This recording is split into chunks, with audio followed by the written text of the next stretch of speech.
The time to act to prevent a repeat of atrocities elsewhere in the country is now. The parties to the conflict must adhere to international humanitarian law and human rights law. Those who violate these laws must be held accountable. Madam President, amid this bleak picture, efforts to find a path toward peace are intensifying. We welcome the progress in the initiative led by the Quad countries, Egypt, the Kingdom of Saudi Arabia, the United Arab Emirates, and the United States, to secure a humanitarian truce in Sudan. These efforts offer a critical opportunity for immediate and much-needed de-escalation and could pave the way for a sustainable cessation of hostilities.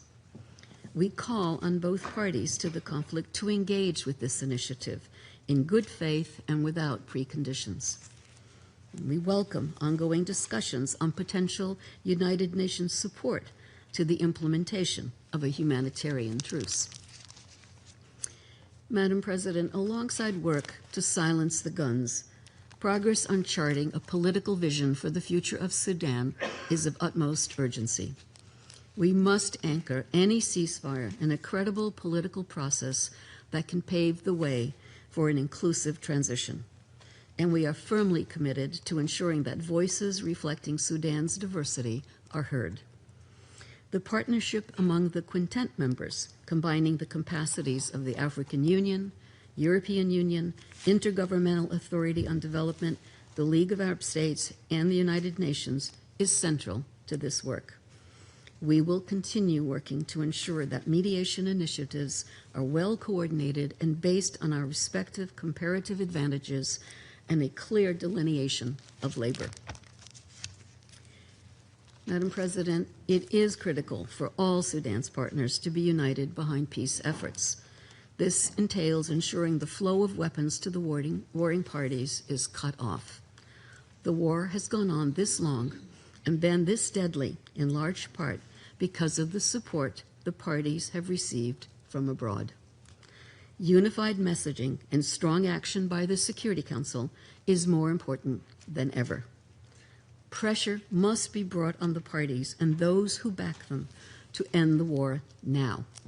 The parties must also know that there will be accountability.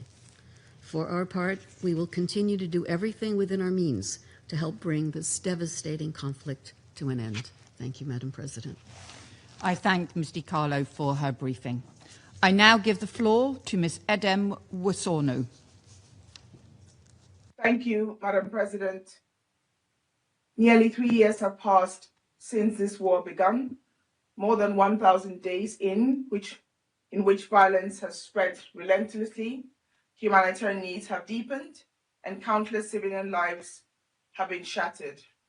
Since the beginning of this year alone, the situation in much of the Kordofan and Darfur regions, as underscored by Undersecretary General DiCarlo, has deteriorated. In recent weeks, we have seen an alarming escalation of drone attacks across the 3 Kordofan states, leading to more civilian deaths and injuries and forcing families to flee their homes. According to the International Organization for Migration, over 1 million people are now displaced in the region. In North Kordofan, fighting around El Obeid, the state capital, continues as armed groups battle for control of key routes. These clashes are restricting the humanitarian and commercial supplies and increasing shortages and deprivation. South Kordofan has also seen intensified fighting and aerial attacks, particularly in and around the state capital, Kadugli, and the town of Dilling to the north.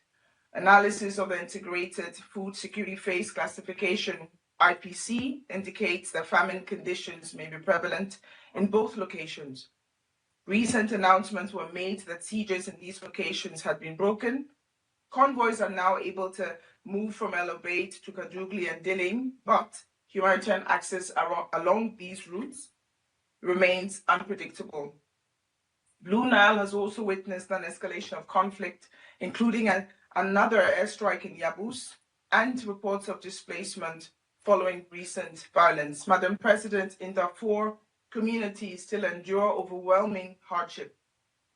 Reports of airstrikes and drone attacks across the region continue. Earlier today, the International Independent Fact-Finding Mechanism for the Sudan issued a new report describing atrocities committed by the Rapid Support Forces in and around El Fasher in late October as, quote, indicators of a genocidal path, end quote. The most recent alert from the IPC confirmed that in December, acute malnutrition rates in Umbaru and Kernoi localities in North Darfur exceeded famine thresholds. Although these levels are not the same as a famine classification, malnutrition is of great concern. In Tawila, North Darfur, families continue to arrive seeking safety. Recently, more than 1,000 newly displaced people reached the locality, joining the 600,000 displaced people already living there in dire conditions. Earlier this month, a partner operating near the border with Chad reported 10 fatalities and many injuries due to drone strikes in Tina. These frontline responders continue to provide support in a hospital and in an overwhelmed transit camp just on the border with Chad. The humanitarian toll of the fighting is egregious. Once again, we remind all parties that they must protect civilians and ensure their essential needs are met. This includes taking constant care to spare civilians and civilian objects, allowing civilians mostly displaced multiple times to move to even safer areas, and allowing humanitarian relief to reach civilians in need safely. Madam President, over 12 million women and girls in this crisis within a crisis. Violence against women and girls in Sudan has reached catastrophic levels. Demand for life-saving prevention and response services has surged by 350% since the conflict began. You've heard from Undersecretary General DiCarlo. I'll stress again what she said. Sexual violence against women and girls has reached simplifyingly horrific levels, simply put. Documented cases have nearly tripled, and we know this is a fraction of the real scale, given the barriers to reporting. Partners have also witnessed a sharp rise in female genital mutilation, domestic violence, exploitation, and child and forced marriage. The IPC further warns that the number of children and pregnant and breastfeeding women estimated to face acute malnutrition has now reached 4.2 million people. The scale, severity, brutality of gender-based violence demand urgent international action to support survivors, prevent further abuse, reinforce protection services, hold perpetrators to account. Women-led organizations whom we salute are also facing mounting intimidation, movement restrictions, and threats that disrupt vital services. Protecting women and girls must remain central to any efforts to protect civilians in the Sudan. Madam President, in Sudan, health workers, humanitarian workers are risking their lives every day, working in the most challenging of all circumstances. 4 incidents in 10 days have left humanitarian personnel killed or injured as they were delivering life-saving food. The humanitarian community, as stressed by the humanitarian coordinator in her statement over a week ago, is outraged by the repeated attacks on the World Food Programme trucks, assets, facilities. Health facilities are also being targeted. The World Health Organization reported that in just 1 week this month alone, 3 health facilities were attacked in South Kordofan, killing 31 people, including women, children, health workers. Frontline responders are the backbone of our response, and yet they face the greatest risk of being killed or wounded as they try to support communities. These attacks are often carried out with total impunity. Since the conflict began, some 130 humanitarian workers, nearly all of them Sudanese, have been killed. Aid workers and humanitarian assets must never be targets. Madam President, Sudan has been stripped of its essential lifeline. Basic services are nearing total collapse. Food is largely unavailable in markets in some parts of the country. Means of livelihoods are almost inexistent, and most health facilities have exhausted their medical supplies. Amid this hardship, our humanitarian partners continue to respond with unwavering dedication. Last year, partners reached 17.6 million people with humanitarian assistance, including nearly 1 million women and girls who received critical gender-based violence and reproductive health services. This year, as the fighting has turned deadlier for civilians, aid work organizations have also stepped up. In January, the UN and partners re-entered El Fasher and delivered critical aid. In Tawila, we are providing hot meals through community kitchens, for example. The Sudan Humanitarian Fund has allocated $2 million to scale up life-saving assistance to Northern State, North Kordofan, and White Nile, following a recent visit from the humanitarian coordinator, Ms. Denise Brown. In South Kordofan, a joint UN convoy with supplies for more than 130,000 people reached the cities of Kadugli and Dilling after being delayed for several weeks due to high insecurity. This we deem a significant breakthrough. Not enough, but we are trying. We acknowledge with appreciation the cooperation of the Sudanese and Chadian authorities in keeping the Adre crossing open for humanitarian operations. Madam President, our capacity remains strained. Just as needs reached unprecedented levels, we grapple with critically low funding. This year, we aim to reach more than 20 million people through our hyper-prioritized humanitarian response plan. But we need funding, we need it fast. At a pledging event hosted on 3rd February by the US government in Washington, D.C., the Emergency Relief Coordinator under Secretary General Fletcher urged the international community to redouble its efforts to end this war and the unbearable suffering of the people of Sudan. We need a humanitarian truce and unfettered access to reach people in need across conflict lines and borders. Under Secretary General Fletcher called for a re-energized effort to fully fund the humanitarian response plan. This includes support for air assets, medivac, medical evacuations, logistics, and other enabling assets that are critical for our humanitarian operations. Today, I call on this Council to act with urgency in 3 areas. First, use your influence to urge the parties to respect international humanitarian law and protect civilians across Sudan. Second, ensure that humanitarians, including local partners who are at the front lines, including women's groups, are protected and their work facilitated.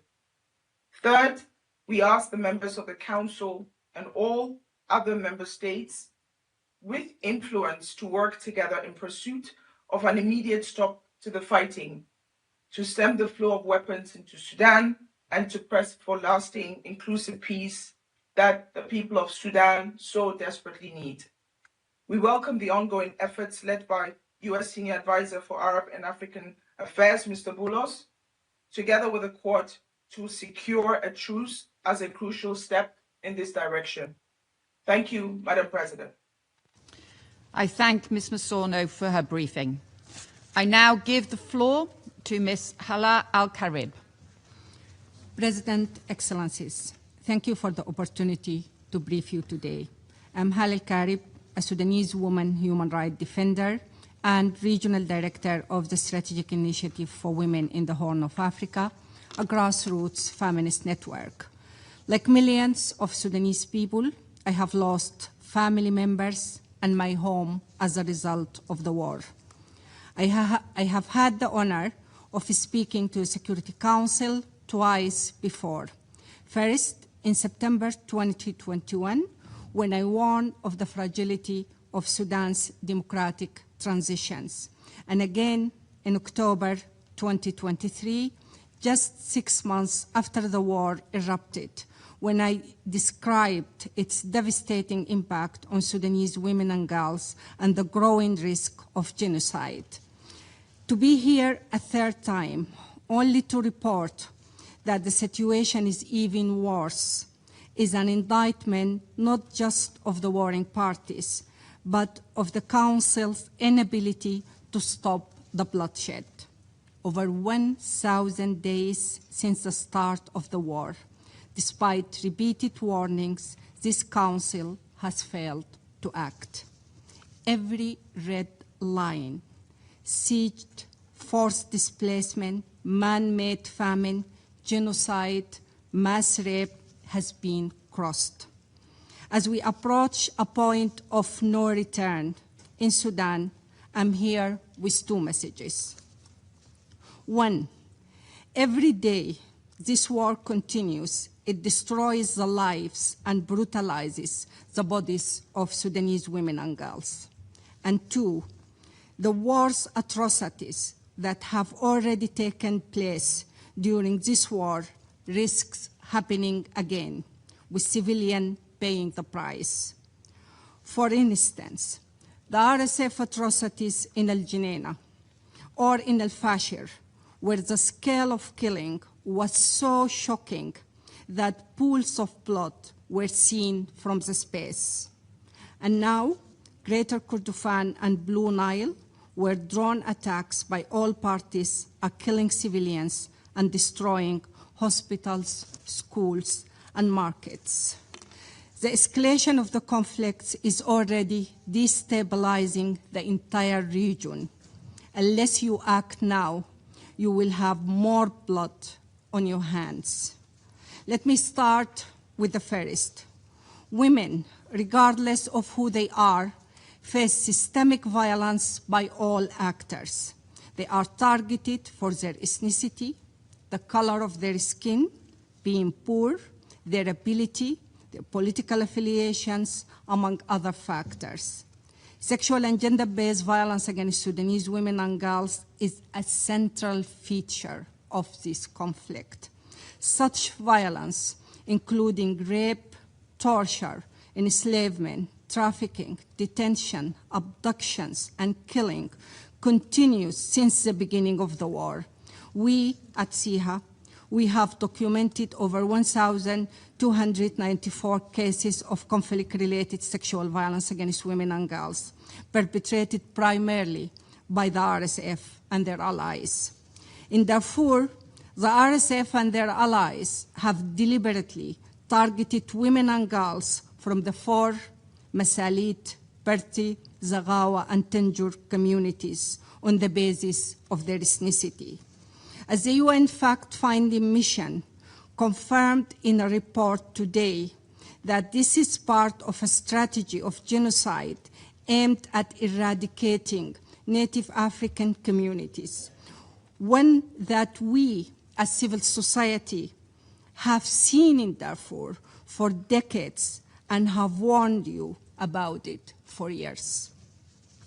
We fear that the RSF will continue their genocidal violence throughout Greater Kordofan and Blue Nile.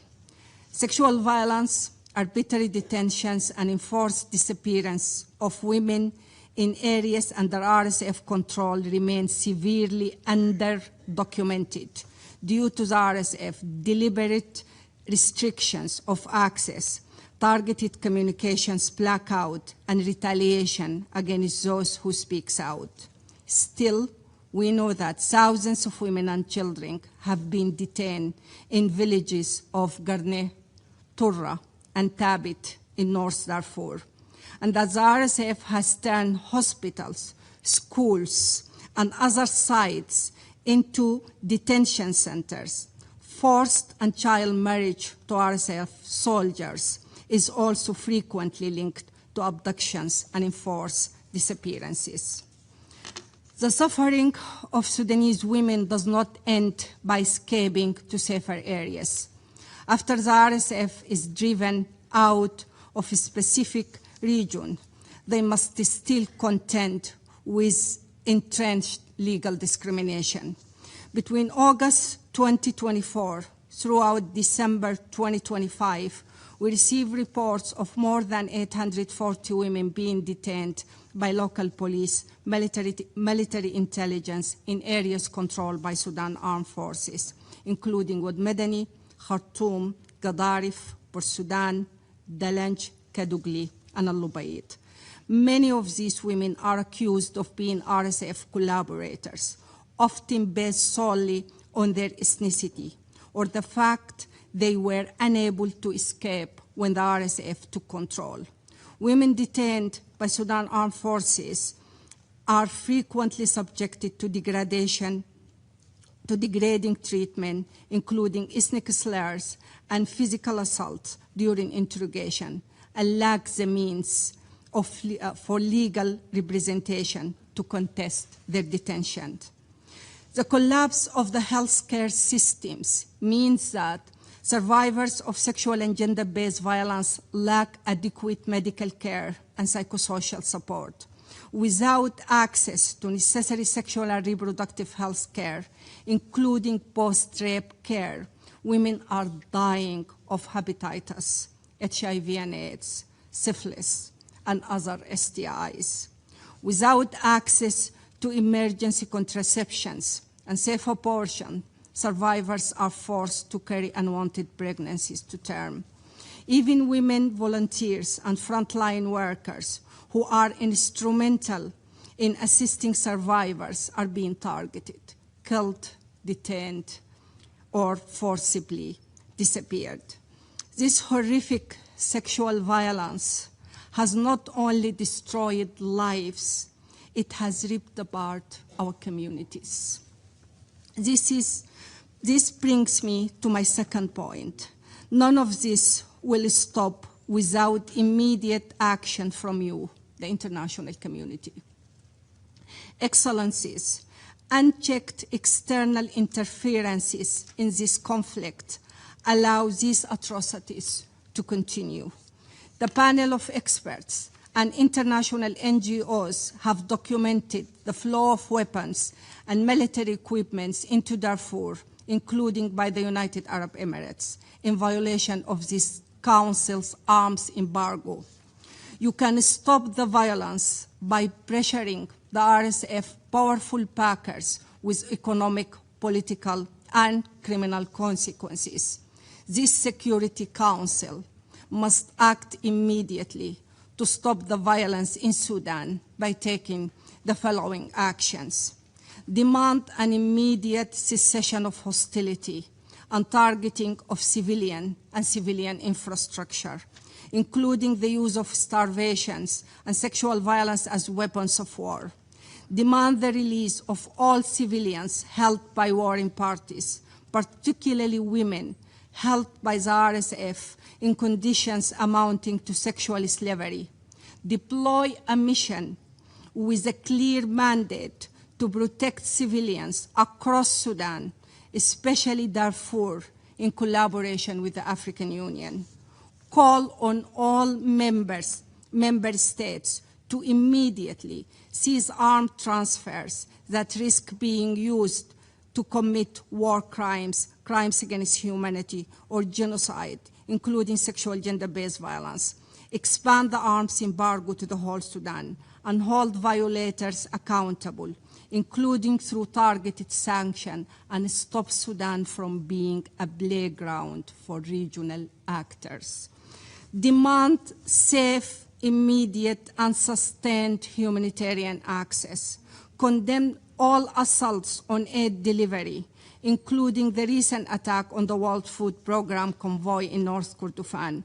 Urgently provide support and resources to Sudanese women-led organizations, including emergency response rooms, so they can continue their life-saving work, hold all perpetrators accountable for genocides and other international crimes, including all forms of gender-based violence, support accountability efforts, including the ongoing work of the International Criminal Court, and call on all parties to allow access for independent monitors and investigators, including the independent fact-finding missions on Sudan. This war aims to strip women of their agency. You must therefore ensure that Sudanese women in all their diversity are meaningfully included in all efforts to resolve the conflict. This Council must do everything in its power to prevent further atrocities and to ensure that Sudan is not forgotten. I urge you to meet more frequently, to focus attention on Sudan, consider a country visit, and include women's rights in all your decisions on this conflict. Most importantly, you must ensure that any end to this conflict does not come at the expense of accountability or respect for international law, and it is overseen by the United Nations. Excellencies, as you seek solutions to the war in Sudan, I urge you to remember that I, like thousands of other Sudanese women and men, have dedicated my life to challenging oppression and dictatorship. We have repeatedly proven that we can lead Sudan's struggle for peace and democracy. The future of Sudan must be written by its own people. Thank you for listening. I thank Ms. Al-Karib for her briefing.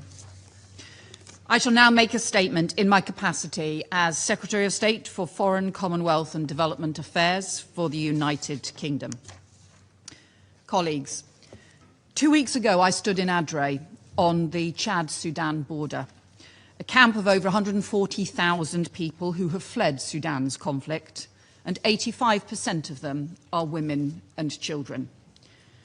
Women I met who were teachers, nurses, students, small businesswomen, market traders, mothers back home, but whose lives and whose families have been ripped apart. I spoke to a mother who didn't know whether her children are still alive.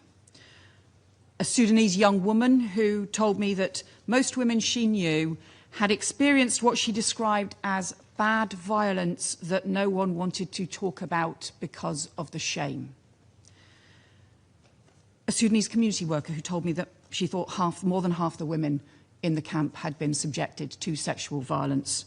And other community workers who have told me yet more distressing stories. One about 3 sisters arriving at one of the Sudanese emergency response rooms who had all been raped.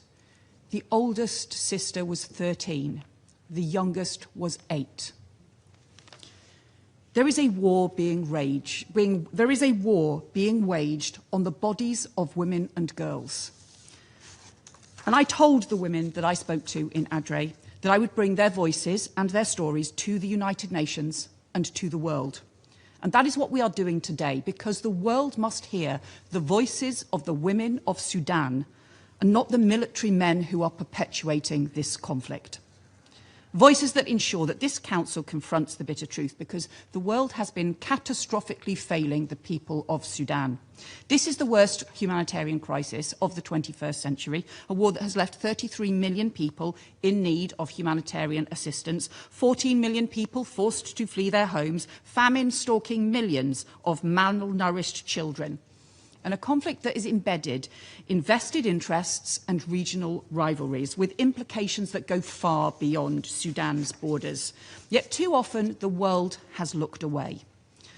We must shine a spotlight on the suffering in Sudan. And that is why, in the Human Rights Council in November, the UK led work across countries to commission the fact-finding mission into El Fasher and the siege and capture of the city by the RSF.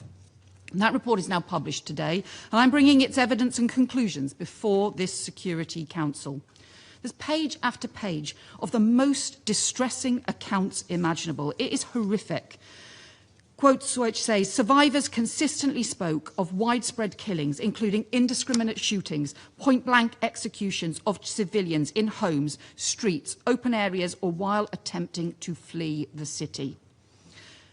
A pregnant woman was asked how far she was in her pregnancy. When she responded 7 months, he fired 7 bullets into her abdomen, killing her. Hospitals, medical personnel, the sick and wounded were not spared. And survivors reported being raped in front of their relatives, including their children.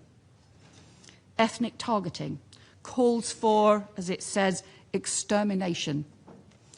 So why are we here in this council when we see a report that concludes that it bears the hallmarks of genocide? With this council, this mandate, its purpose is to confront such shocking crimes and to drive action, because El Fasher should have been a turning point. Instead, the violence now is continuing. More than 3 months after the fall of El Fasher, we continue to hear and see reports of continued violations of international humanitarian law or human rights abuses unfolding, aid agencies still facing barriers to get in, schools, hospitals, markets, humanitarian convoys being destroyed, 4 attacks on the World Food Programme since the start of this month alone. There have been reports of strikes on aid operations by both RSF and SAF, and the real risk of further escalation now across Sudan and beyond as fighting spreads to the Kordofan regions. This is not just a humanitarian crisis, it is a regional security crisis and a migration crisis too. We have seen the impact for regional security on neighbouring countries, on the whole of the Horn of Africa and along the Sahel. Opportunities for extremists to exploit and terror groups to take hold, and millions displaced from their homes, the risk of increased migration, destabilising nations nearby, but also across and into Europe as well. This affects all of us.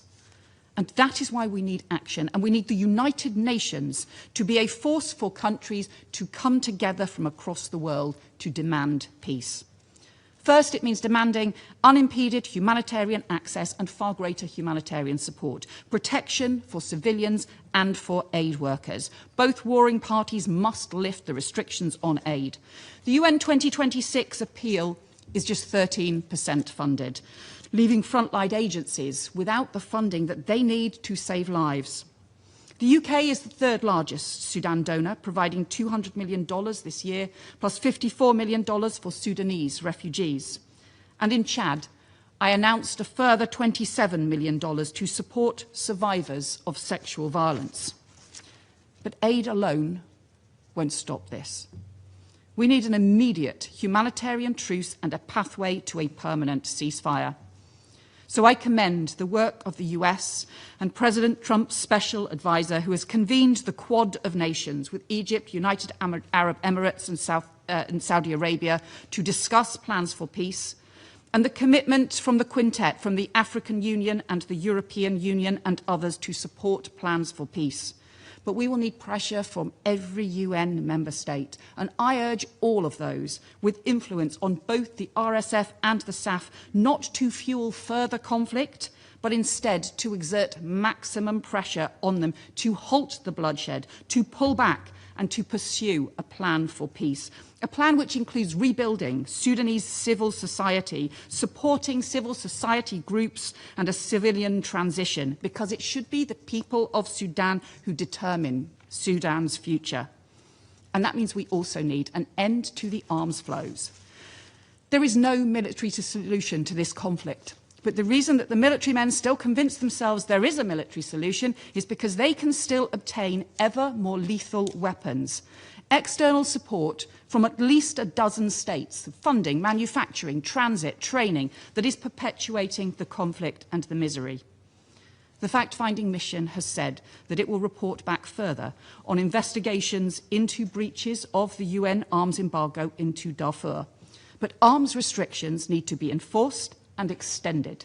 So again, I appeal to all nations. Now is the time to choke off the arms flows and exert tangible pressure for peace.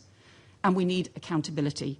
It is time for more sanctions against the perpetrators of these vile crimes. The UK has already sanctioned several senior RSF commanders linked to the atrocities committed in El Fasher. And this week we joined the US and France in proposing they be designated by the UN Security Council too. And we are confronting impunity by supporting the ICC's Sudan investigation so we can bring perpetrators to justice. Last September, at the UN General Assembly, the energy and the determination in this Security Council, but right across the UN, around the peace process for Gaza, rightly, was immense. And we could see and feel countries across the world coming together, countries who normally disagree, coming together to back a peace process. That is what made it possible for the US-led plan to deliver a ceasefire within weeks.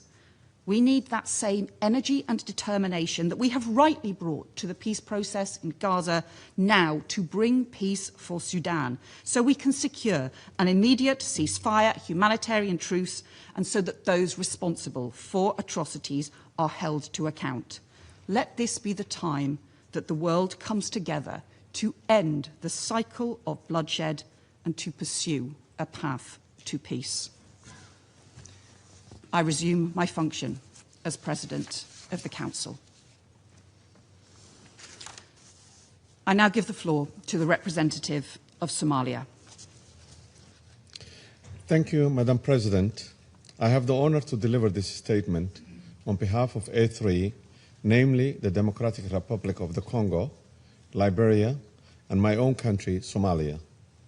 At the outset, we thank United Kingdom for convening this important high-level meeting at the critical juncture for Sudan. We thank the Undersecretary General, Ms. Rosemary DiCarlo, and Director Adam Wosorno for their sobering and timely briefings. We also take a note of the intervention by Ms. Hala Al-Karib, whose testimony reminds us of the human dimension of this conflict. What's unfolding in Sudan is not only a humanitarian emergency, it's a collapse of protection, a collapse of accountability, and increasingly a collapse of hope for millions of civilians trapped in violence they did not choose. The humanitarian situation continues to deteriorate at an alarming pace. Millions face acute hunger, displacement, and breakdown of essential services. Entire communities remain cut off from assistance. Famine conditions are no longer a distant risk. They are an imminent reality for many.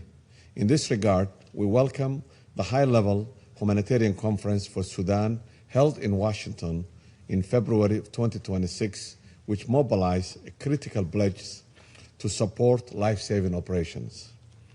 We commend the leadership of the United Nations, including UN OCHA and its humanitarian partners, as well as WFP and other agencies who continue to operate under extraordinary, dangerous conditions. We stress in the strongest terms the importance of protecting civilians, critical infrastructure, humanitarian personnel, and facilities. The targeting of humanitarian operations and civilian infrastructure is unacceptable. We condemn the attacks on humanitarian assets, including the recent attack on the World Food Programme convoy attributed to RSF elements, which further undermines the already fragile humanitarian lifelines. Humanitarian actors must be able to operate safely, rapidly, and without obstruction. This requires not only access, but resources. The scale of suffering demands a substantial and sustained increase in humanitarian funding commensurate with the gravity of the crisis. In this context, in observance of the holy month of Ramadan, we underscore the urgent need for a cessation of hostilities which will allow humanitarian assistance to reach those in need and provide a much-needed respite to civilians who have endured immense suffering. The values of this sacred time, peace, mercy, unity, should guide all efforts toward de-escalation. We urge restraint and the silencing of guns and actions that honor the spirit of Ramadan. Madam President, accountability must remain central. Credible and independent findings, including satellite-based documentation and investigative reporting, have confirmed widespread atrocities. Civilians have been deliberately targeted. Entire communities have been subjected to systematic violence. A3 condemns, in the strongest terms, the atrocities committed by the rabid support forces, including the mass killing, the sexual violence, attacks against civilians, and other grave violations of international law.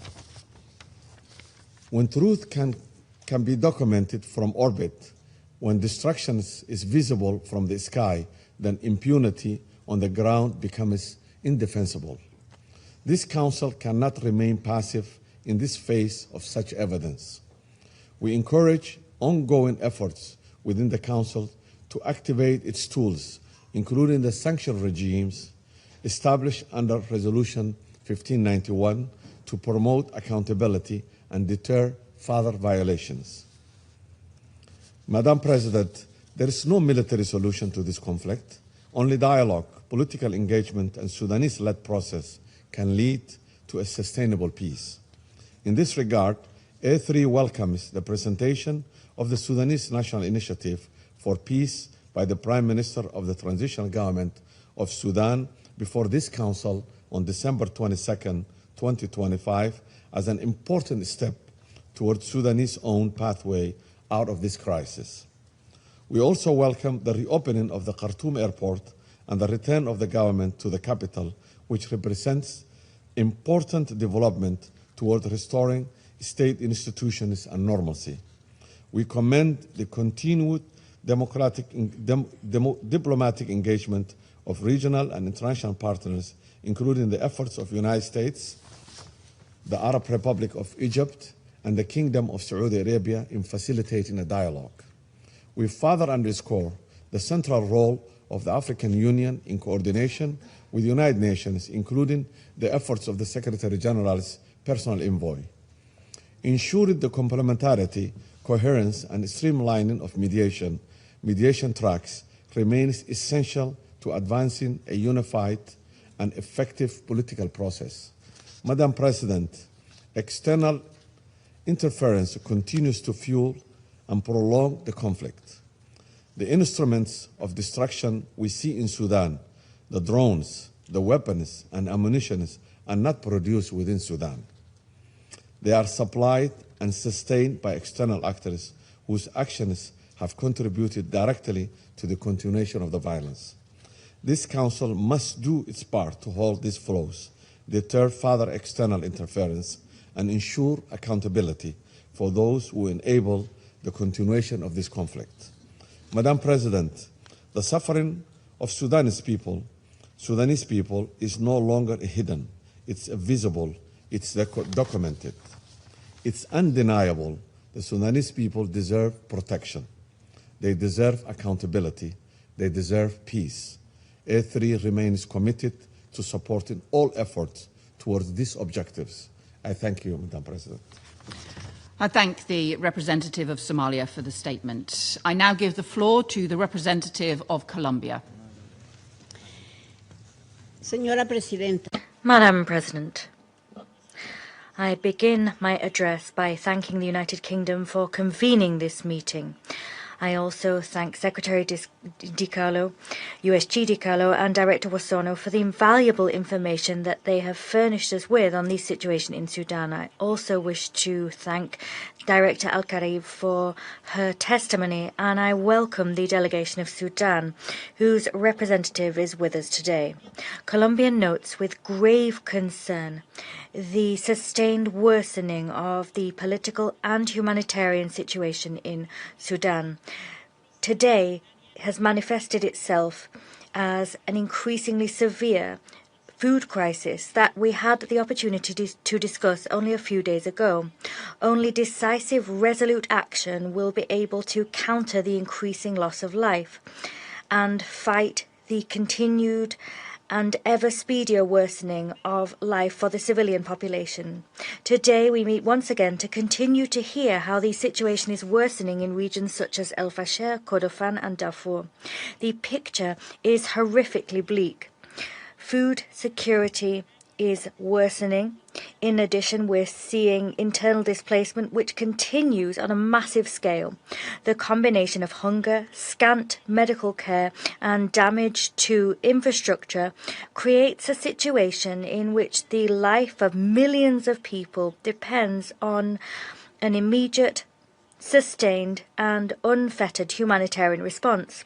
Consequently, the Council must demand that urgent measures be taken to uphold and enforce international humanitarian law and to ensure the effective protection, safe passage and safe transit of civilians, as well as the cessation of attacks on personnel tasked with the delivery of humanitarian aid.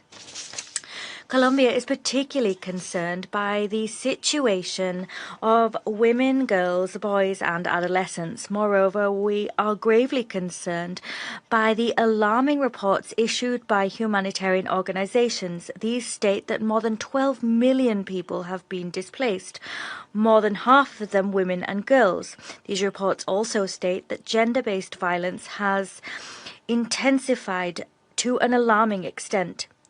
We're also seeing systematic forms of sexual violence used as a weapon of war. Colombia condemns this situation and here issues an urgent appeal for political and humanitarian responses to incorporate an intersectional gender-based approach. These policies must recognize women in their full diversity. They must guarantee their full, equal, meaningful and safe participation in peace and rebuilding processes. With first-hand knowledge of the horrors of conflicts and experience in building peace, Colombia understands that the participation of women paves the way for justice, reparation, non-repetition and reconciliation.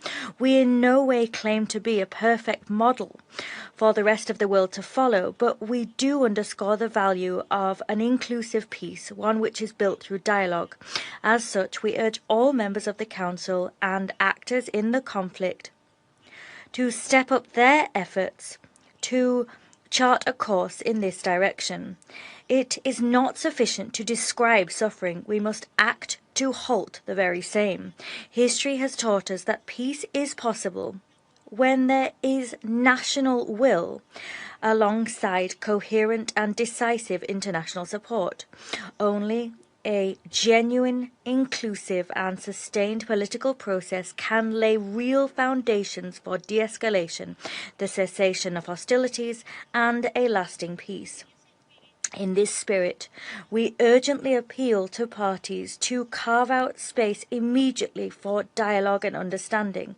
They must facilitate unimpeded humanitarian work and guarantee the effective protection of the civilian population.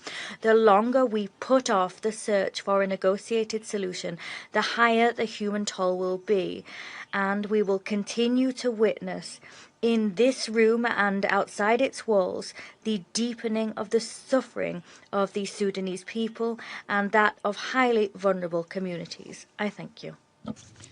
I thank the representative for Colombia for the statement. I now give the floor to the representative of Greece. Thank you, Madam President. Allow me to warmly welcome you in your capacity as President of the Security Council and as Secretary of State for Foreign, Commonwealth and Development Affairs of the United Kingdom. We thank you for your presence here today, which underscores the importance of the situation in Sudan and sends a clear signal of the Council's engagement at this critical juncture for the Sudanese people.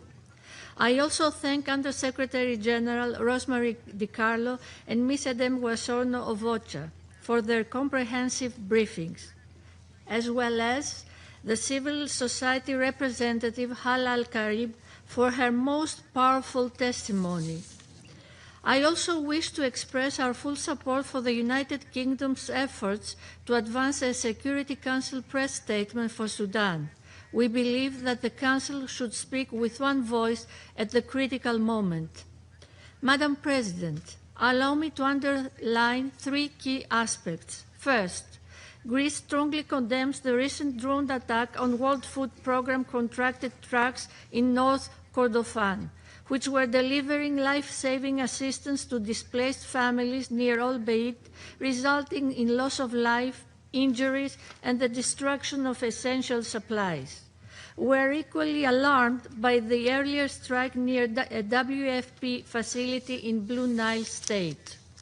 We note with grave concern that the very recent escalation of drone strikes, particularly as these attacks have resulted in civilian casualties, including children, compounding an already dire humanitarian situation. Attacks targeting humanitarian personnel and infrastructure are unacceptable and may constitute war crimes. All parties must ensure the safety of humanitarian workers, safeguard aid operations, and guarantee rapid, safe, and unhindered access across the country.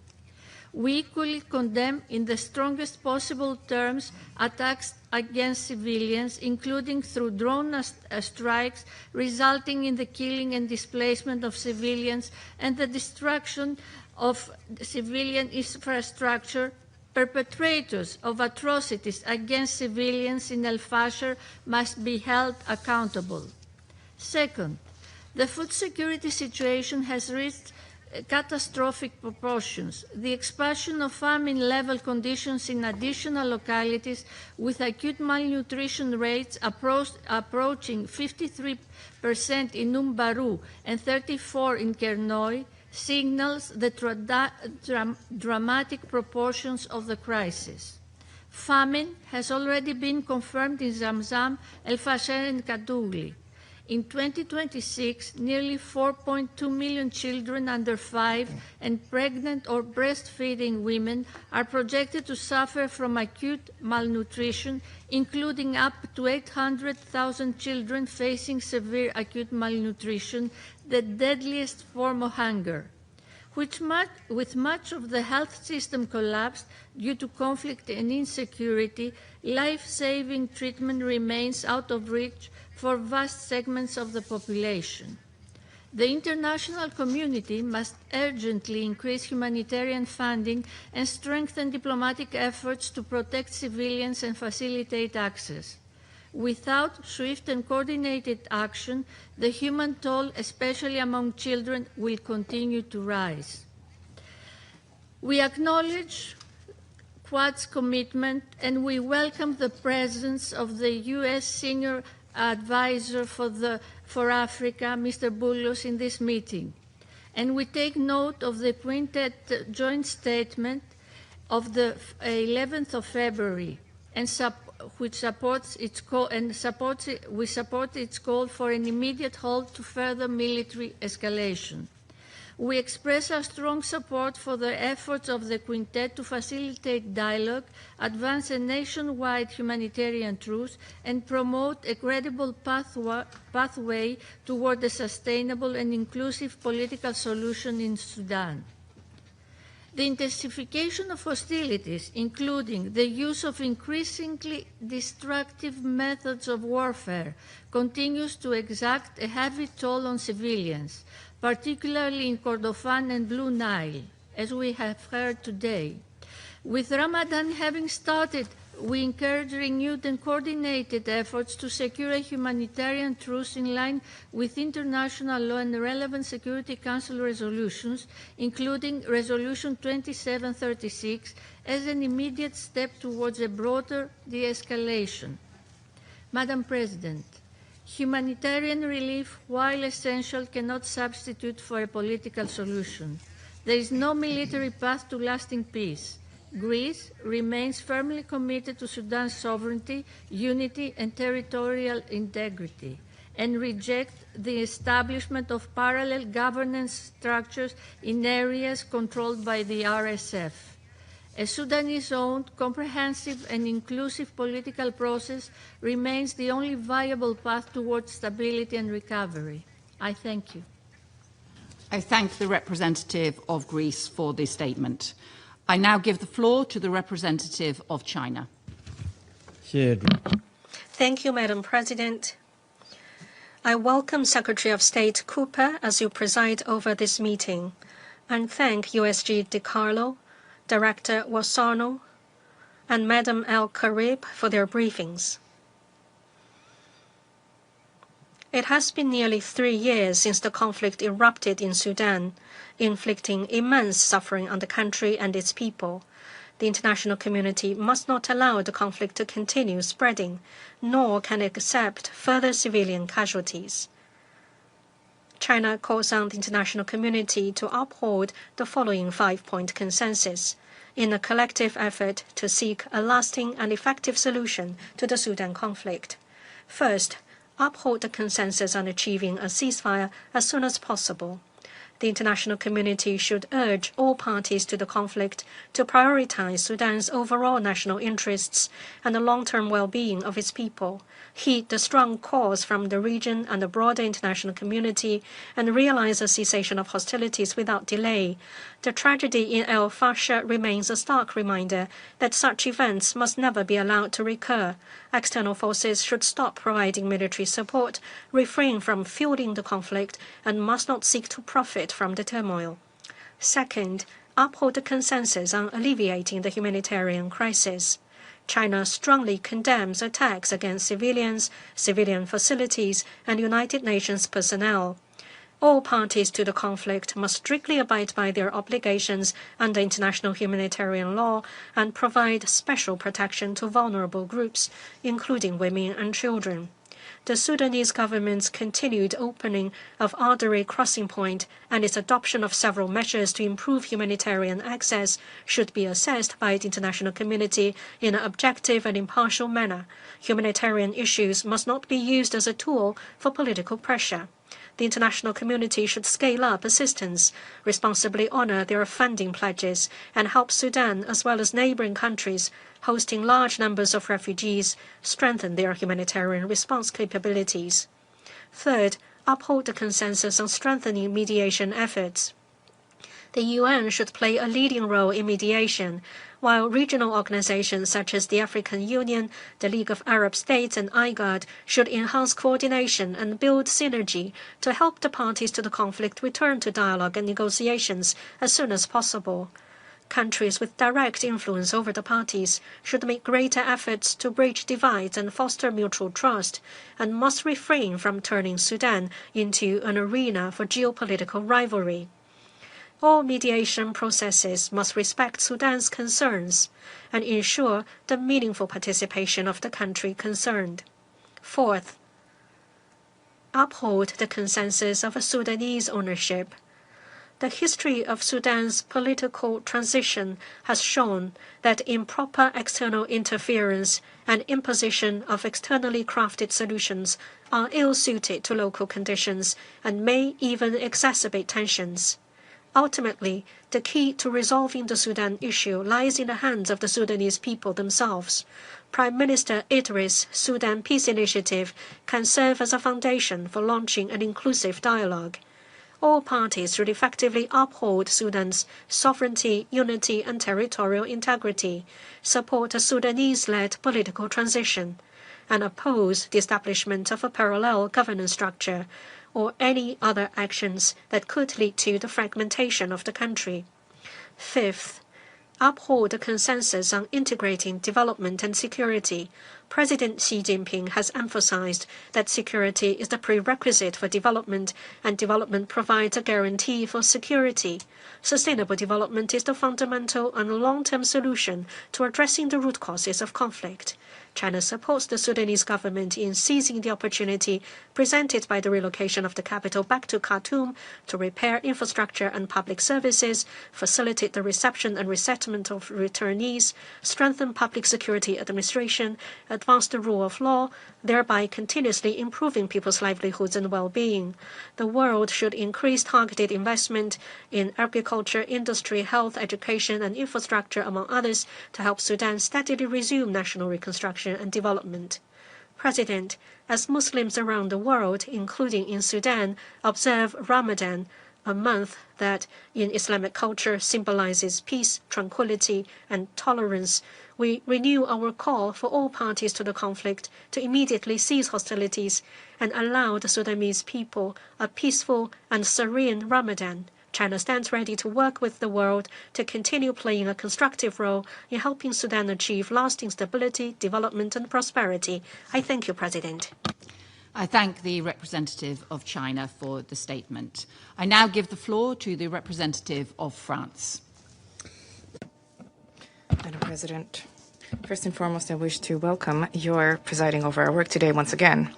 I wish to thank the Undersecretary General, Madam Rosemary DiCarlo, the Director of a Crisis Response Division of OCHA, Madam Ademo Sornu, as well as Madam Hala Al-Karib, for their briefings and for the important information that they have shared with the Security Council. Madam President, for nearly 3 years now, war has been ravaging Sudan in an escalating cycle of violence and atrocity. Thus far, all of the efforts to bring this to an end have failed to bear fruit. The result, as we have heard, is, among other things, an unprecedented humanitarian crisis. In this context, I wish to emphasize 3 points. First and foremost, we reiterate our call for an immediate ceasefire throughout all of Sudan. So for nearly 3 years now, the SAF and the RSF, with support from allied militias, have been gaining the upper hand, one after the other. And yet, and this is quite clear, it is unrealistic on both sides to think that it is even possible to prevail with the use of weapons. Sooner or later, the belligerents will have to lay down their weapons and hostilities and negotiate. The persistence of hostilities is merely worsening the suffering of the Sudanese people and raising risks of the country's partition. France condemns in the strongest terms the violations of international humanitarian law, which are being perpetrated by the RSF, during the taking of El Fasher in North Darfur, which may constitute war crimes or crimes against humanity. That is the thrust of the joint declaration published on 18 February last, where we condemn the violence and atrocities perpetrated against civilians, in particular against women and children, as well as all violations of international humanitarian law. Madam President, France, together with the United Kingdom and the United States, supports the sanctioning of the RSF generals whose responsibility for these crimes has been proven pursuant to the Darfur sanctions regime. Furthermore, France calls upon all states to end support for belligerents, which prolongs the conflict. We recall the importance of compliance with the arms embargo for Darfur. Turning to my second point, we have responsibility to address the humanitarian emergency. Speakers today have reminded us of the magnitude of the situation. France, together with Germany, the US, the United Kingdom, the EU, and the AU, will co-organize a donors conference on the 15th of April next to finance the humanitarian response plan and to deliver assistance to civilians. France calls upon parties to conflict to provide for safe and unimpeded access to humanitarian assistance in all of Sudan, across borders and front lines. The delivery of convoys to conflict-afflicted areas is particularly important. Parties have an obligation to protect humanitarian personnel under international law and pursuant to Security Council Resolutions 2730 and 2286. France condemns all violence against civilians perpetrated by the RSF, the SAF, and their allied militias, specifically the very deadly drone strikes. Perpetrators of these crimes will have to be held accountable. Protection of civilians is an obligation incumbent upon parties under international humanitarian law and the Jeddah Declaration. We condemn in particular the uptick in conflict-related sexual violence. Turning to my third point, the Council needs to support diplomatic initiatives underway. We applaud the efforts of the United States and other members of the Quad to arrive at a humanitarian truce in the country. We support the efforts of the Quintet for Sudan, in particular those undertaken by the African Union to usher peace into the country. To conclude, In any event, a ceasefire needs to be followed up by inclusive inter-Sudanese dialogue, bringing together all parties to the conflict and Sudanese civil society in order to restore the possibility of a democratic, stable future in Sudan. We support all regional and international efforts which are geared towards facilitating such a dialogue. Thank you. Thank you. I thank the representative of France for the statement. I now give the floor to the representative of the United States. Thank you, Madam President. Foreign Secretary Cooper, I'd like to thank Ms. DiCarlo and Ms. Wosurno and Ms. Al-Karib for their valuable contributions. Foreign Secretary, your leadership has been instrumental in keeping Sudan at the forefront of international attention. We deeply value the United Kingdom's partnership and your clear commitment to working closely with the United States and the broader international community to help bring this crisis to an end. It's an honor to be here in the Council with you and so many distinguished members, including several partners and friends. As most of you know, under President Trump and Secretary Rubio's leadership and close direction, I'm helping to spearhead U.S. efforts to achieve peace in Sudan. Resolving the crisis in Sudan is a deeply felt concern of President Trump, and one that reflects our shared responsibility to the Sudanese people. Today, Sudan faces the biggest and gravest humanitarian catastrophe in the world. After more than 1,000 days of needless conflict between the Sudanese Armed Forces and the Rapid Support Forces, the toll is staggering. Over 12 million people have been displaced, making this the largest displacement crisis globally, with Egypt bearing the biggest burden of refugees, followed by Chad. More than 34 million people, that's over 72% of Sudan's population, require humanitarian assistance of some sort.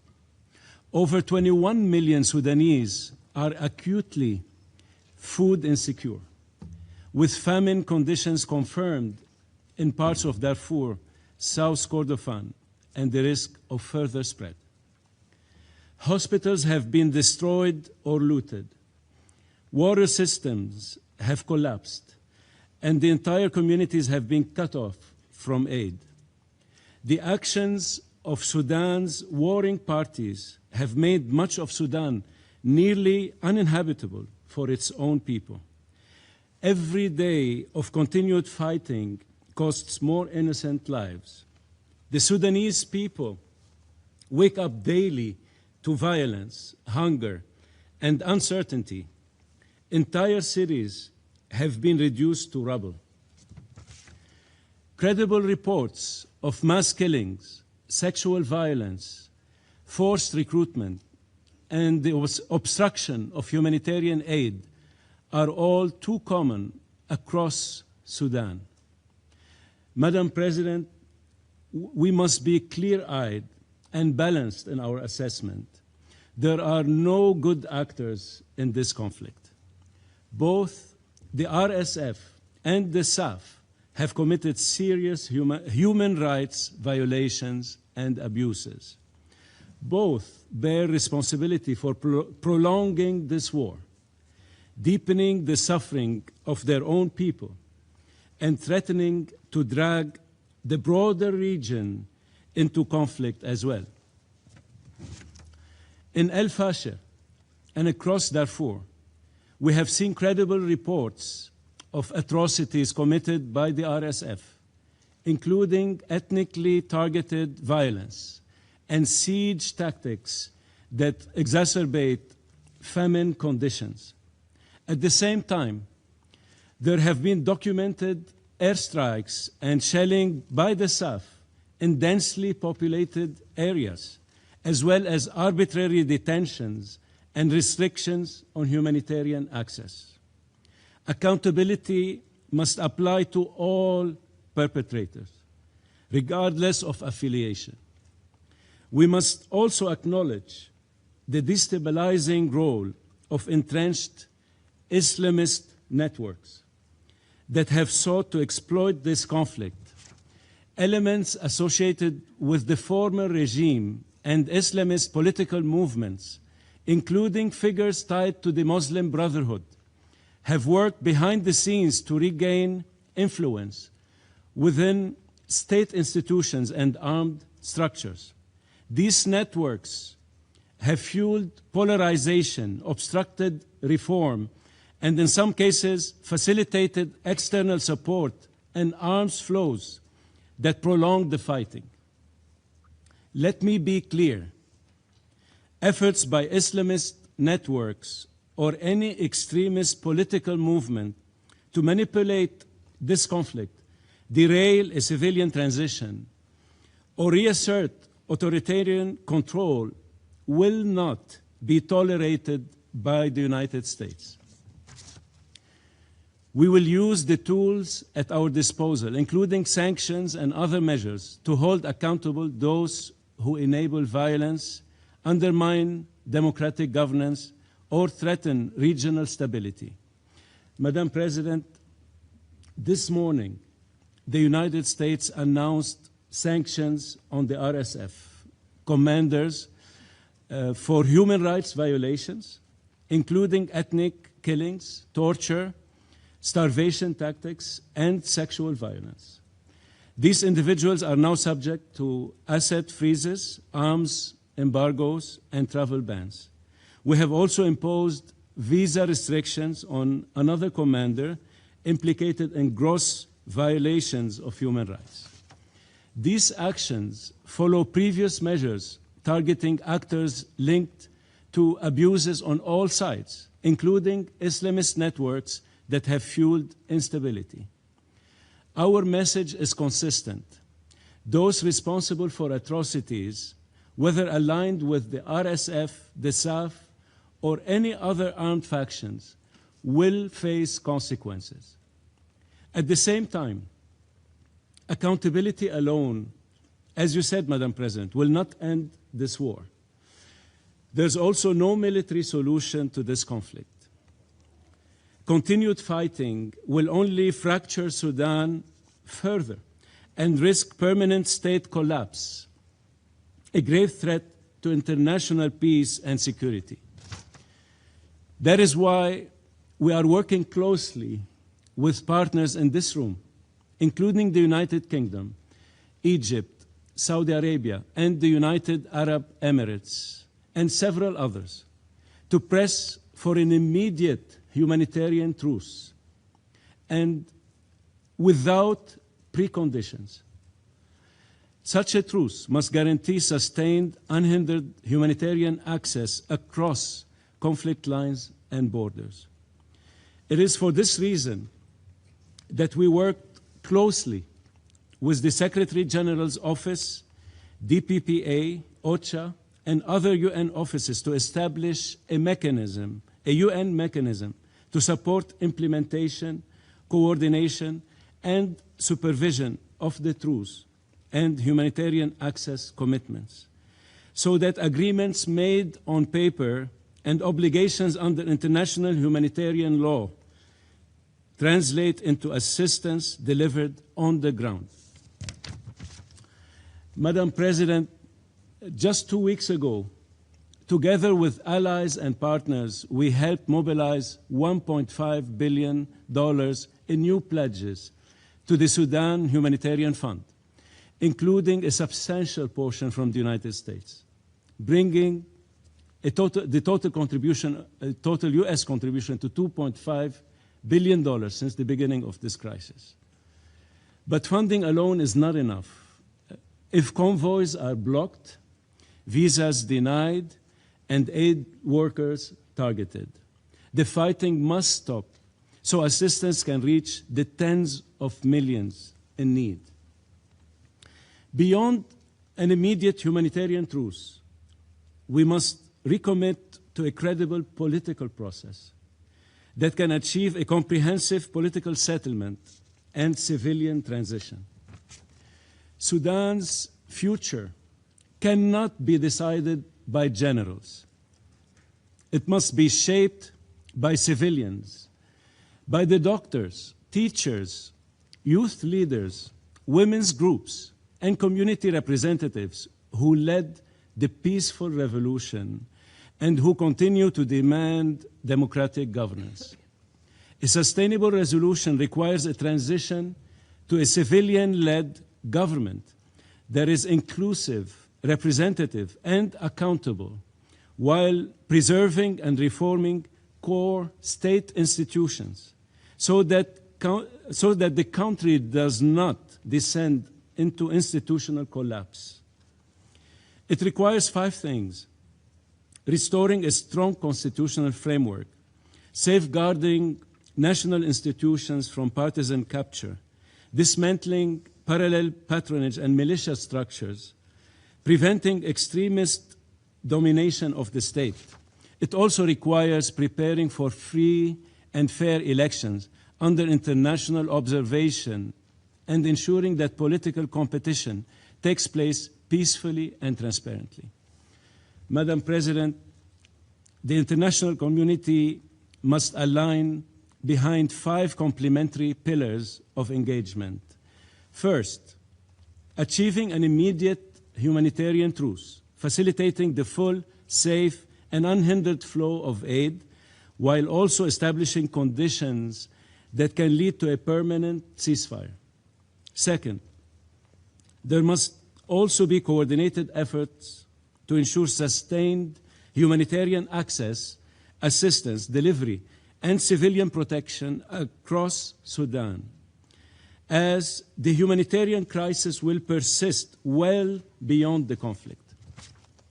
Third, we need to pursue a phased approach for negotiating a permanent ceasefire and security arrangements that will achieve a permanent and durable resolution of Sudan's conflict and that complements efforts for civilian dialogue and transition.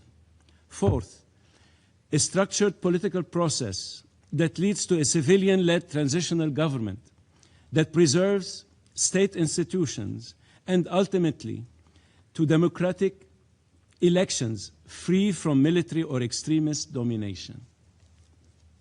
Fifth, this political track must be accompanied by a robust reconstruction and recovery effort.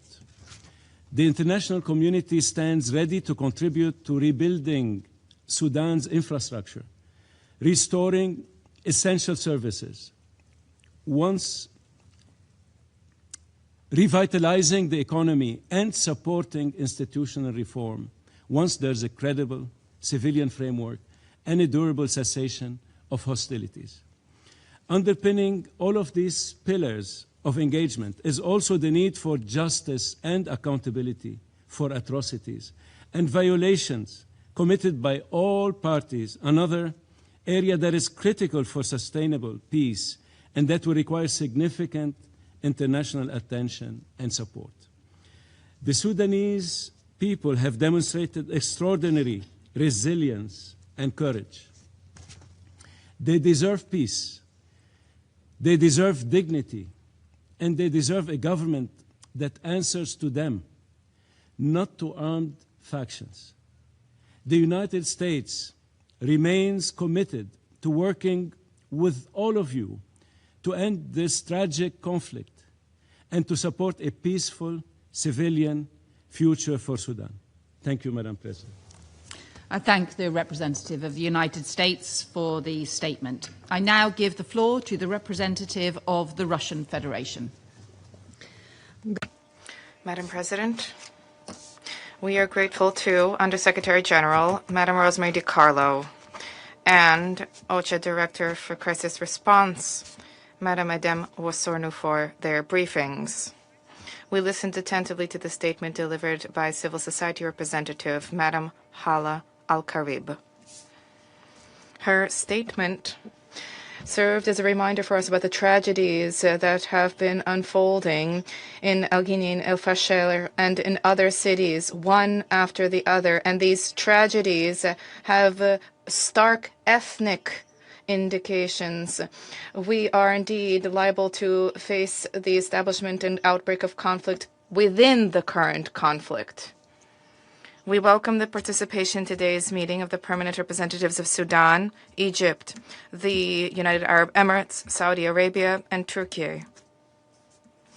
The armed conflict in Sudan is nearing an unfortunate 3-year anniversary. The situation in Kordofan states is restive. The armed forces are undertaking efforts to expel the insurgent forces from the major cities in the south of the country, including Kadugli and Diling. On the 18th of February, UN humanitarian personnel, for the first time after a 3-month blockade by the RSF, managed to deliver assistance to the residents of those cities.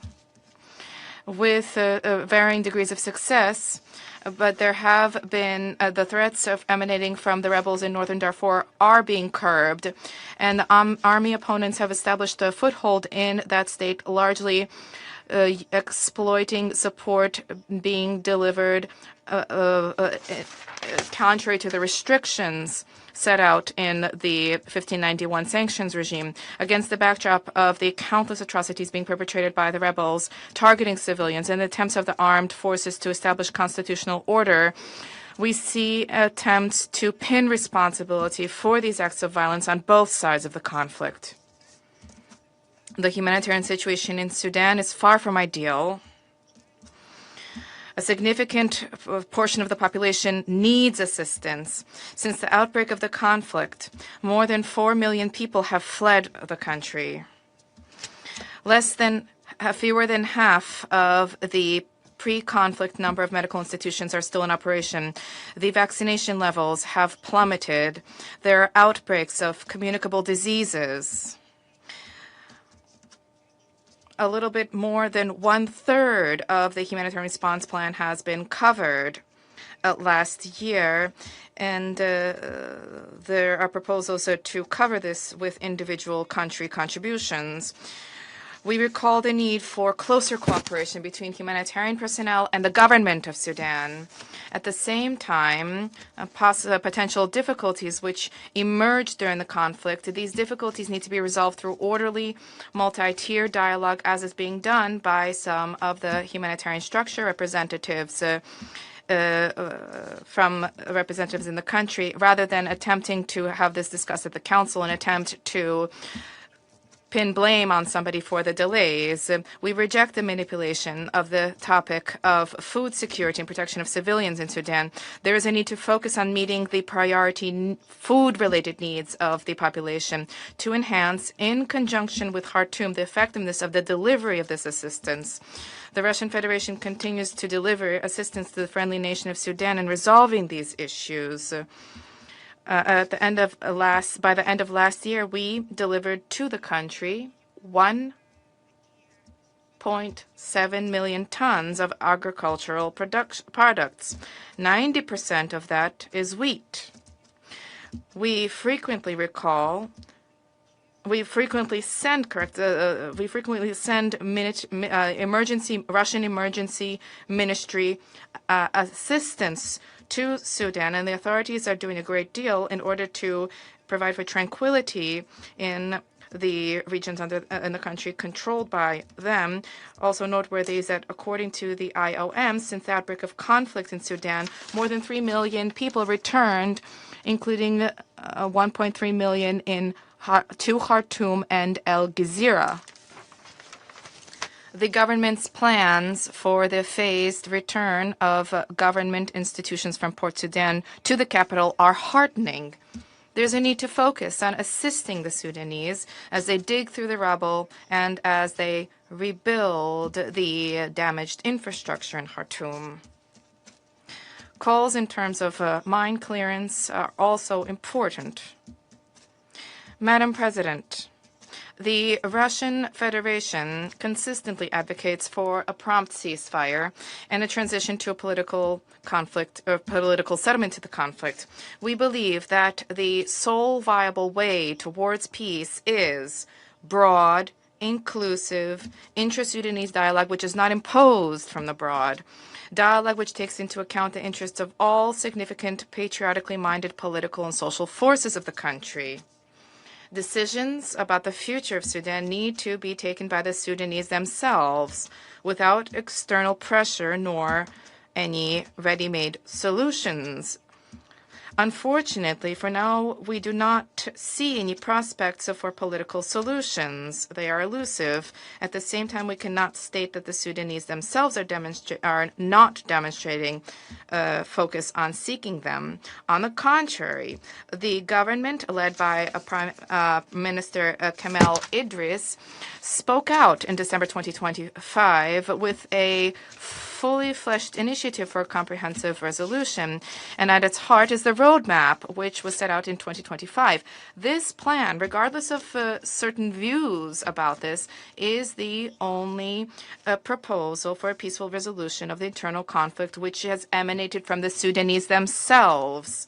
It has been duly appraised by African countries themselves, which has been reflected in the outcome document of the AUPSC dating 12 February.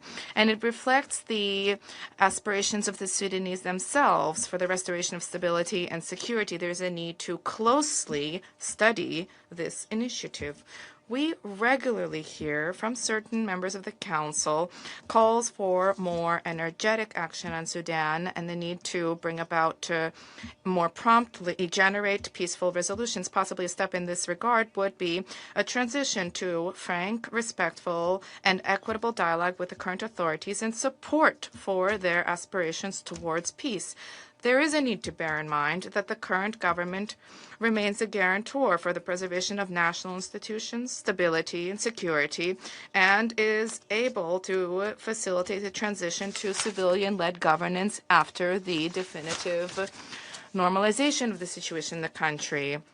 Attempts to create certain parallel governing structures are obstacles here. We welcome the fact that the Security Council has been categorically speaking out against such steps.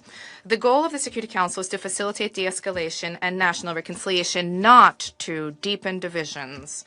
The Russian Federation stands ready to continue to constructively contribute to collective efforts to restore peace, stability, and unity in Sudan. Thank you for your attention. I thank the representative of the Russian Federation for the statement.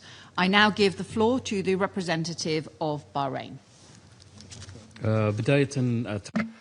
At the outset, I would like to express our thanks to Her Excellency Ms. Yvette Cooper, the Secretary of State for Foreign, Commonwealth and Development Affairs of the United Kingdom, for presiding over the Council's meeting today. And I would also like to welcome the Senior Advisor to the U.S. for Arab and African Affairs, Mr. Masad Bolos, and I would also like to welcome the participation of Their Excellencies, the ambassadors, today.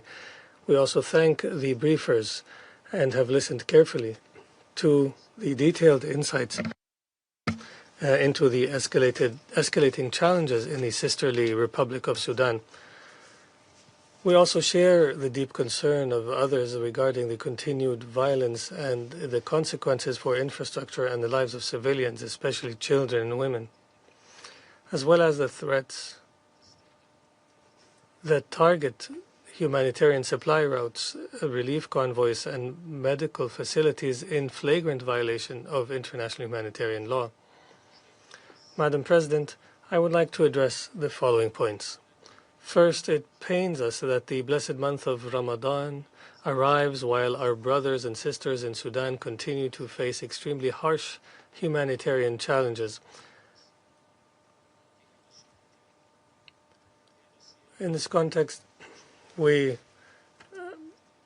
join the call of the UN Secretary General urging all parties to de-escalate, cease hostilities, to end the suffering of civilians, and we emphasize the need to enable the Sudanese people to live in safety and dignity.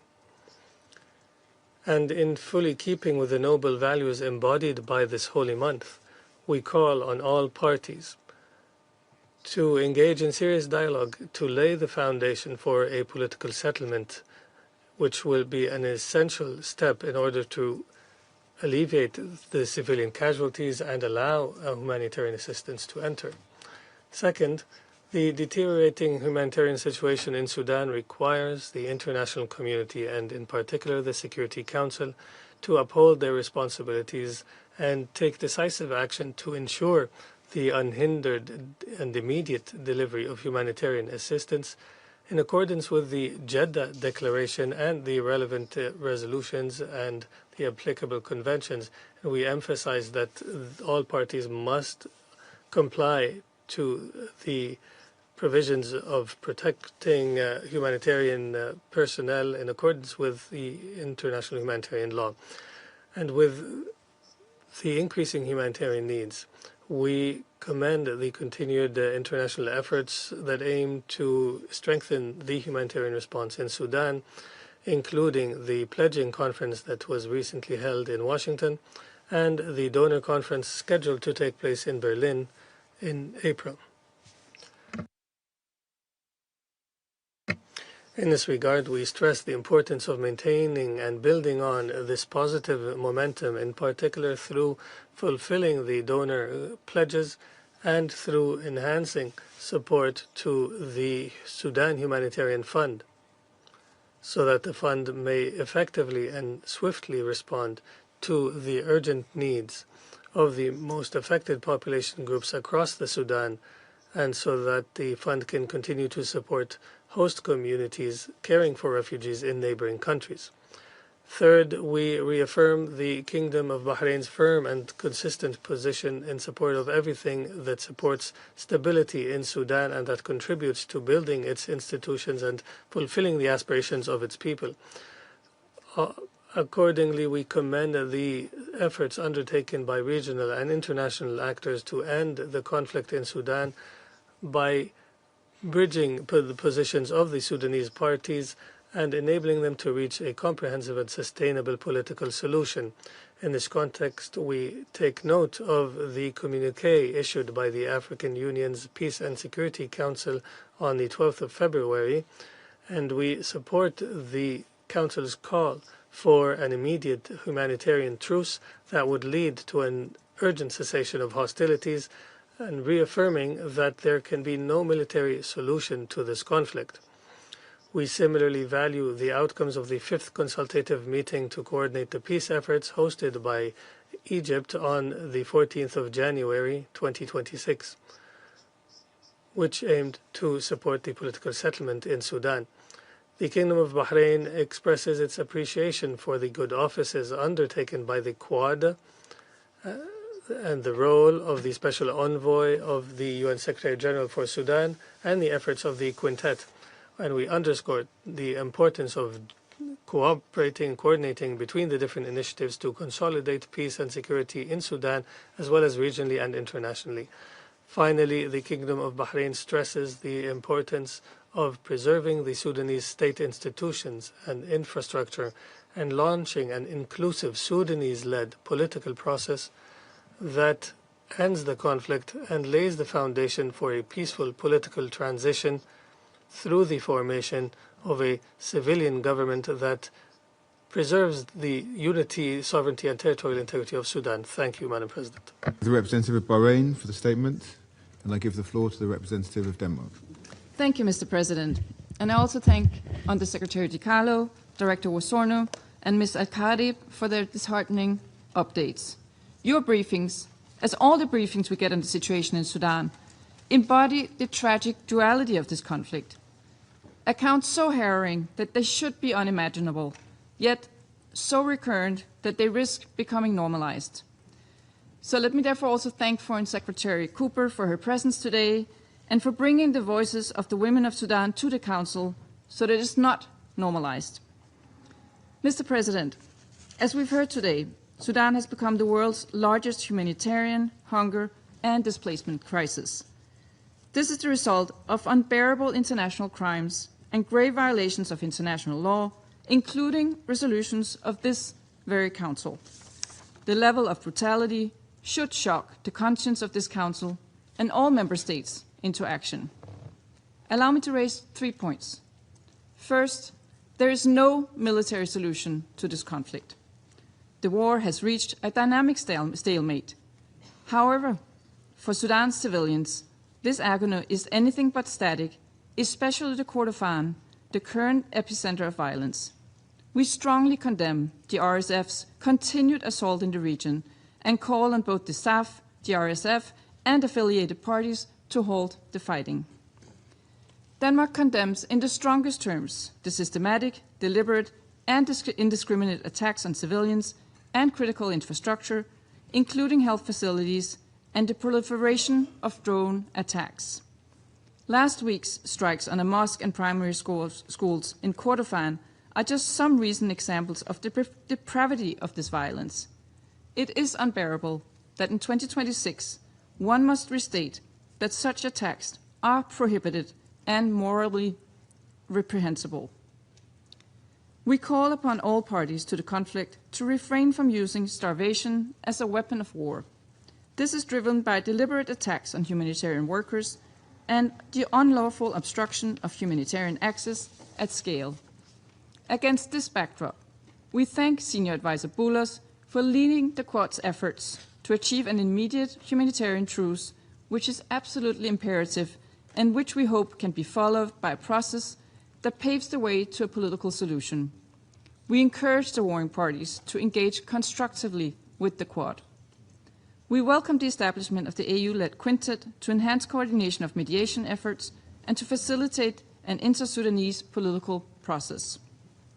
Second, as we heard from all our briefers today, women and girls continue to bear the brunt of this cruelty, often subjected to widespread sexual and gender-based violence.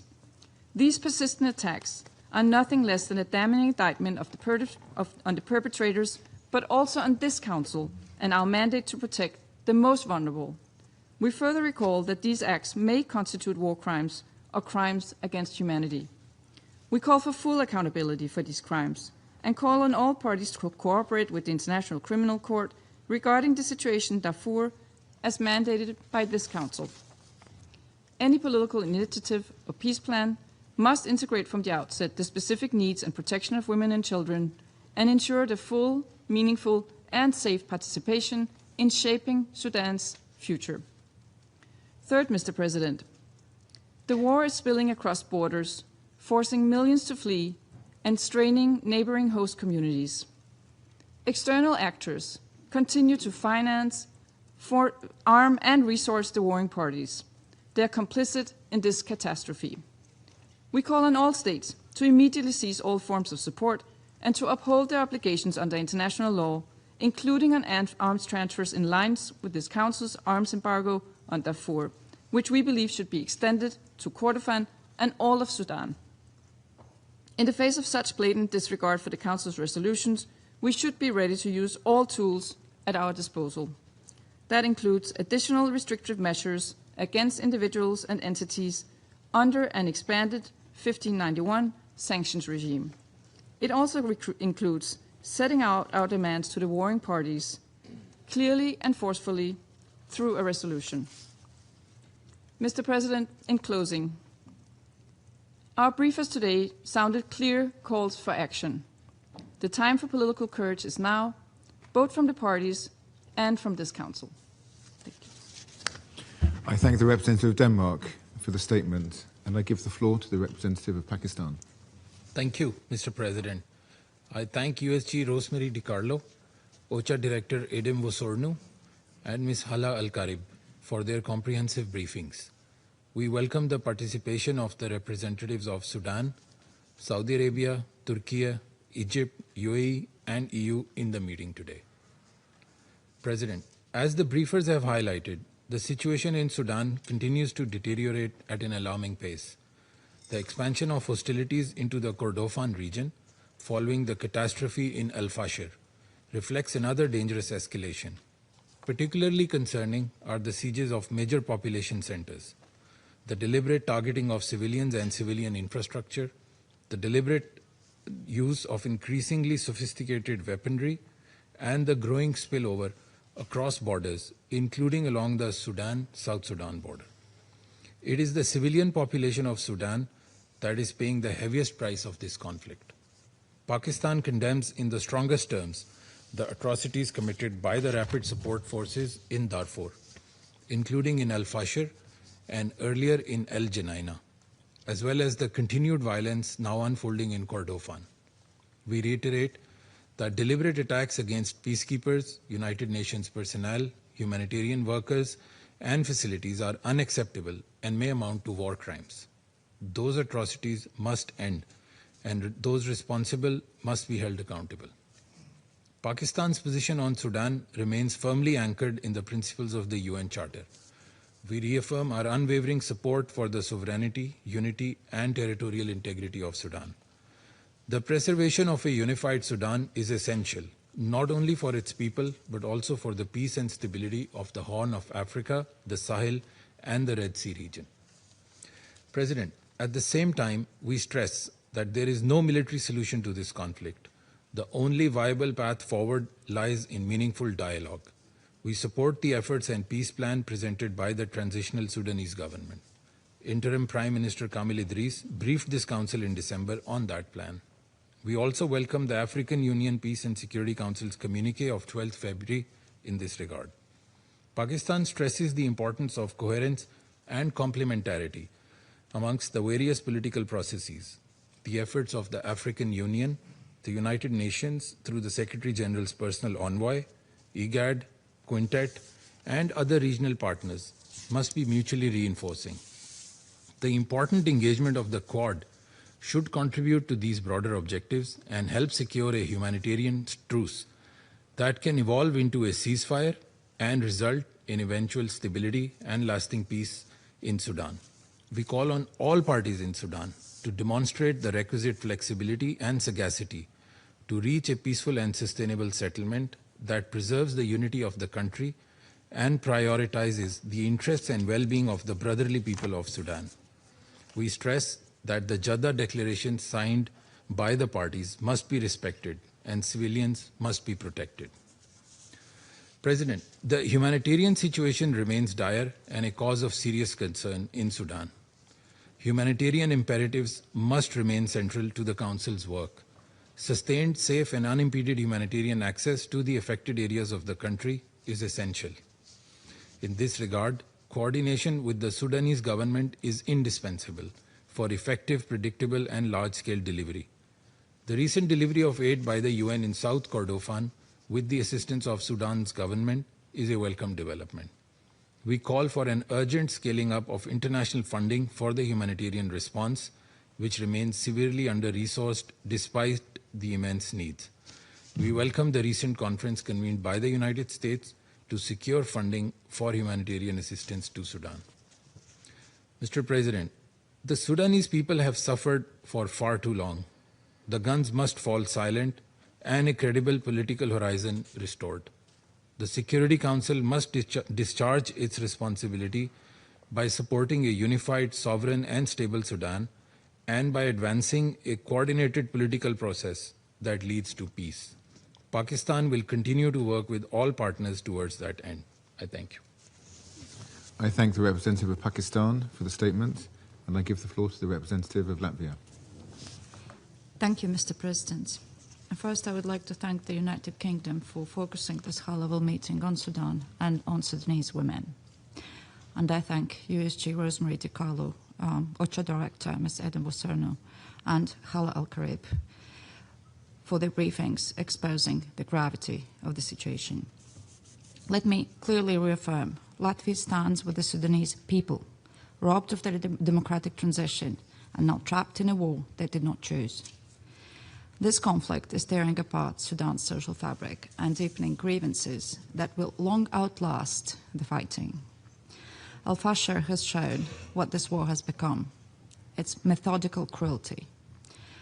OHCHR has documented over 6,000 people killed in just the first 3 days of the RSF's final offensive on Al-Fashir in October last year. While individual acts constitute war crimes and crimes against humanity, as we heard from the Fact-Finding Mission confirmed, the cumulative effects may indicate a path to genocide. And now the same brutality is echoing in Kordofan states. I would like to highlight 3 main messages from our side. First, protect civilians, and let life-saving aid in. We call on the Sudanese Armed Forces and Rapid Support Forces to cease hostilities immediately and to comply fully with international humanitarian law. We're deeply alarmed also by the impact of growing drone warfare on both sides, on civilians. The UN reporting indicates that drone strikes in Greater Kordofan killed over 90 civilians, injured 142 between late January and 6 February alone. This week, another 57 civilians were killed. And these attacks may amount to war crimes. Now, in the face of the worst humanitarian crisis, we urge the parties to ensure safe, rapid, and unimpeded humanitarian access. Aid must never be politicized or used as leverage. Aid is a lifeline, not a bargaining chip. Second, any peace plan must be built for a civilian future, not armed rule. It must be Sudanese-owned and lead to a civilian-led transition, with a full, equal, and meaningful participation also of women and youth. Respect for international human rights law is critical to that end, including protection of fundamental freedoms and due process. And this civilian space must operate within one Sudan.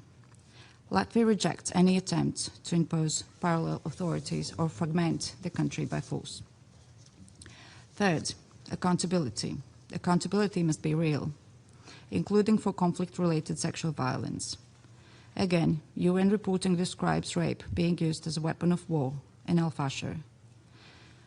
On one day alone, 25th of October last year, 25 women at least were gang raped in only one day. A 14-year-old girl was abducted and gang raped the day before. These are just two horrific examples, and we heard many more today. And this is going on. The ICC has also warned this council that sexual violence, including rape, is being used as a weapon of war in Darfur.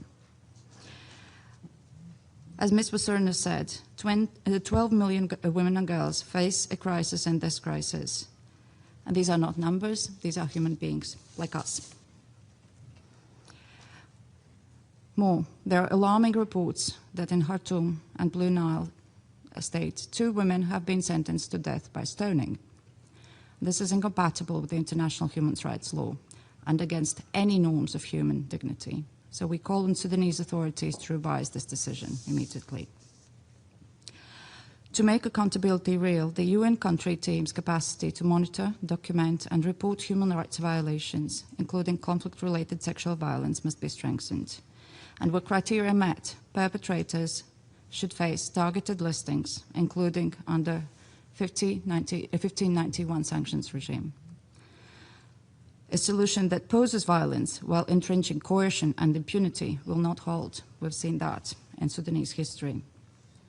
So, Mr. President, external support continues to fuel this war, and both sides benefit from that outside backing.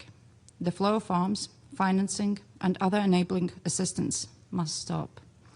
All states must comply with the relevant Council measures, including the arms embargo. And we do commend the efforts of regional and international partners, particularly the United States, the Quad, the Quintet, for humanitarian truce, to advance talks and bring parties to the table. And indeed, action by this Council is urgent to stop this, to protect Sudanese civilians, Sudanese women and girls from this systemic and brutal violence, to provide human access for starving populations, for starving children. So let us just do that, and with a united voice in this Council. Thank you. I thank the representative of Latvia for the statement, and I give the floor to the representative of Panama. Gracias. Thank you, Mr. President. We are grateful for the briefings issued by the Under-Secretary General, Rosemary DiCarlo, by the Director of the Crisis Response Division at OCHA, Ms. Edem Wasono, and by Hala Al-Karib, representing Sudanese civil society. We welcome the participation of Her Excellency Yvette Cooper, Secretary of State for Foreign, Commonwealth and Development Affairs of the United Kingdom, and we welcome the fact that under the UK presidency of the Security Council, Sudan has been established as a priority on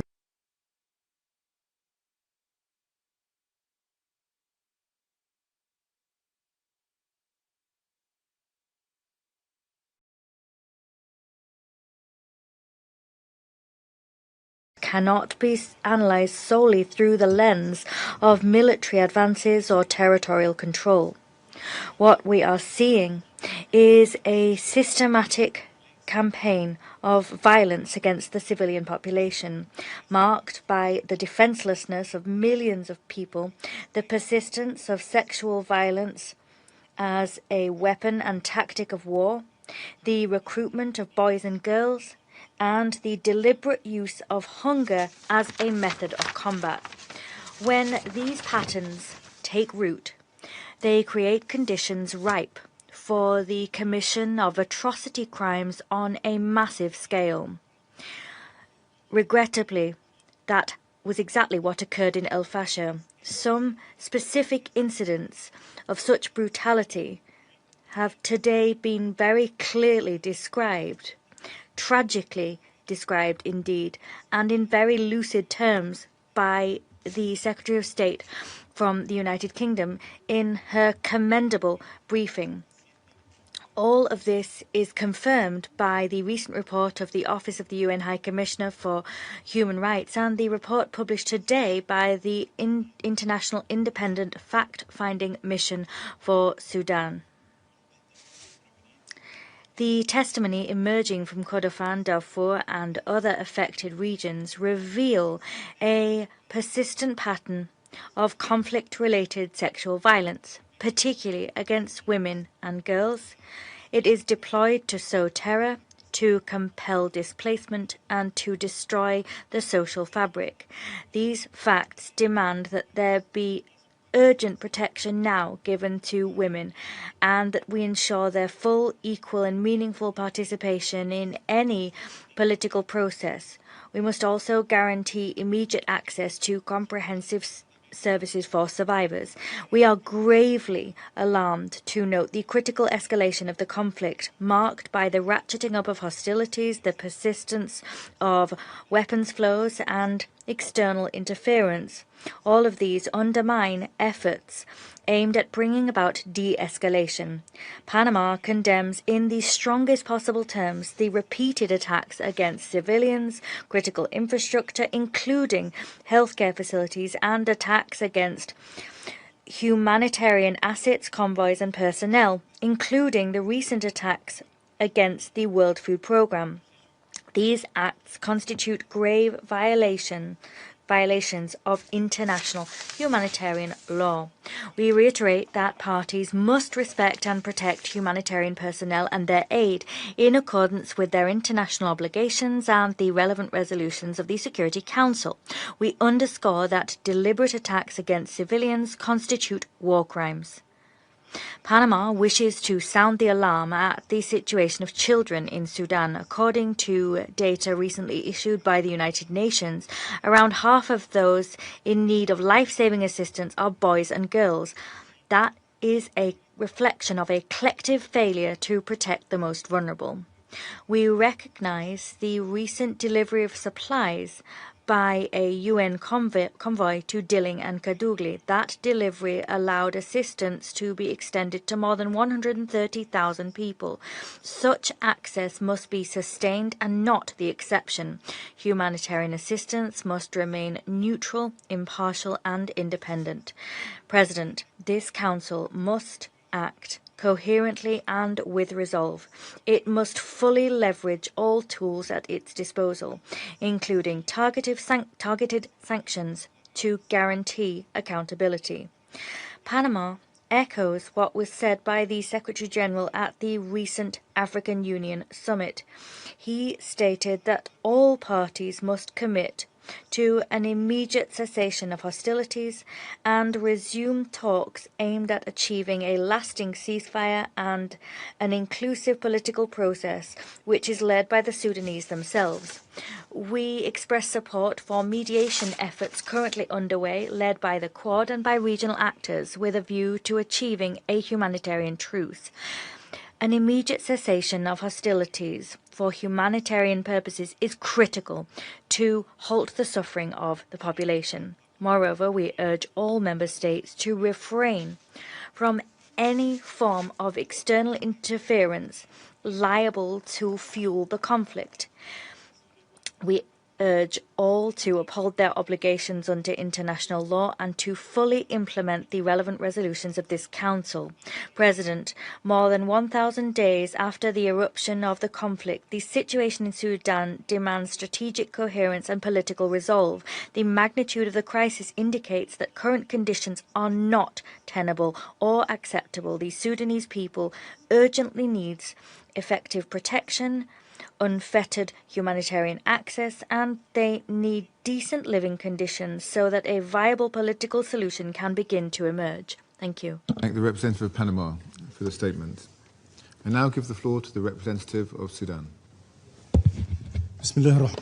In the name of God, the compassionate, the merciful, Mr. President, we would like to welcome your presidency of the Security Council during the current month of February. I also express my thanks to Mrs. Rosemary DiCarlo, Under Secretary General for Political and Peacebuilding Affairs, and Mrs. Edem Wosorno, Director of Operations and Advocacy at OCHA, as well as Ms. Hala Al-Karib, Regional Director of the Strategic Initiative for Women in the Horn of Africa. I'd like to thank them all for their comprehensive briefings, and we would like to thank Ms. Hala for her strong briefing, which reflected the voice of the women in Sudan. Mr. President, the war of systemic aggression waged by regional and international forces is employing political activists allied with the Rapid Support Forces militia. This war has placed Sudan before a single choice, confronting an existential threat that is working like a plague to dismantle the Sudanese state. It's trying to eliminate the Sudanese Armed Forces through misleading and false narratives under the pretext of combating the Muslim Brotherhood, whose long rule was overthrown by the December 2019 revolution. Sudan today is engaged in a fierce war fought by its armed forces with significant support, backing, popular solidarity, and a uniquely resilient military steadfastness. The government of Sudan is now returning to Khartoum, engaging positively with AU, the UN, and regional organizations, resuming its activity within IGAD, and communicating with the international community and the United States. We're also keen to launch an inclusive national dialogue with all political and social forces. We welcome all those who distance themselves from the alliance of aggressors and align with the national position. We look forward to an end to this war of aggression targeting our people, as well as the cessation of the unprecedented atrocities and violations committed by the rebel militia against civilians, including ethnic genocide. The government of Sudan presented its vision for ending the war to this esteemed council in December 2025 when it was addressed by the Prime Minister. The Government of Hope continues its effort to build and make peace based on national ownership and in partnership with relevant sectors, civil society, women and youth. It's developing confidence-building measures, recovery and national reconciliation with the aim of achieving the Sudanese Peace Initiative, ending the rebellion, establishing a political settlement, and securing sustainable peace. This would enable a successful transition whose ultimate objective is the holding of elections and ensuring the democratic choice of the Sudanese people. We're also working to contain the effects of the escalation of the armed conflict and the threat it poses to the unity of the state and to the map of societal and communal peace. This track complements the political process, but it's preceded with higher security arrangements of the post-war period. This approach seeks to address the root causes of protracted conflicts, promote a culture of civic legality and peaceful coexistence, as well as establishing the principle of the rule of law and community justice. For these are frameworks for transitional justice. It also aims to contain rebellious tendencies, halt the cycle of violence and hate speech, while engaging social actors, including leaders of traditional administrations, religious and Sufi leaders, academics, women, youth, and girls in the project of peace-building and peacemaking, according to the relevant Council resolution. This is in addition to voluntary return policies and reconstruction and rebuilding effort.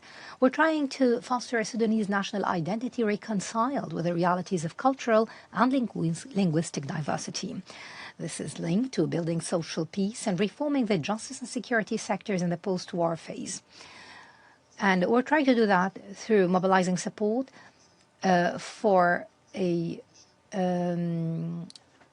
ensuring the flow of humanitarian assistance, mobilizing support for the civilian protection plan, opposing efforts aimed at establishing a parallel administration and a separate government, and supporting the transition from relief to recovery and reconstruction. Turning to the United States position, it is highly developed compared to the positions of other mediators. It reflects a greater degree of seriousness.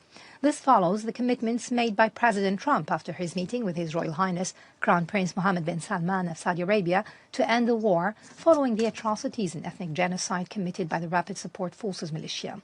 We support the U.S.-Saudi-Egyptian engagement aimed at ending the war, following the clear commitment of President Trump and the repeated statements by U.S. Secretary of State Marco Rubio regarding pressure on the militia and its sponsors to halt arms shipments.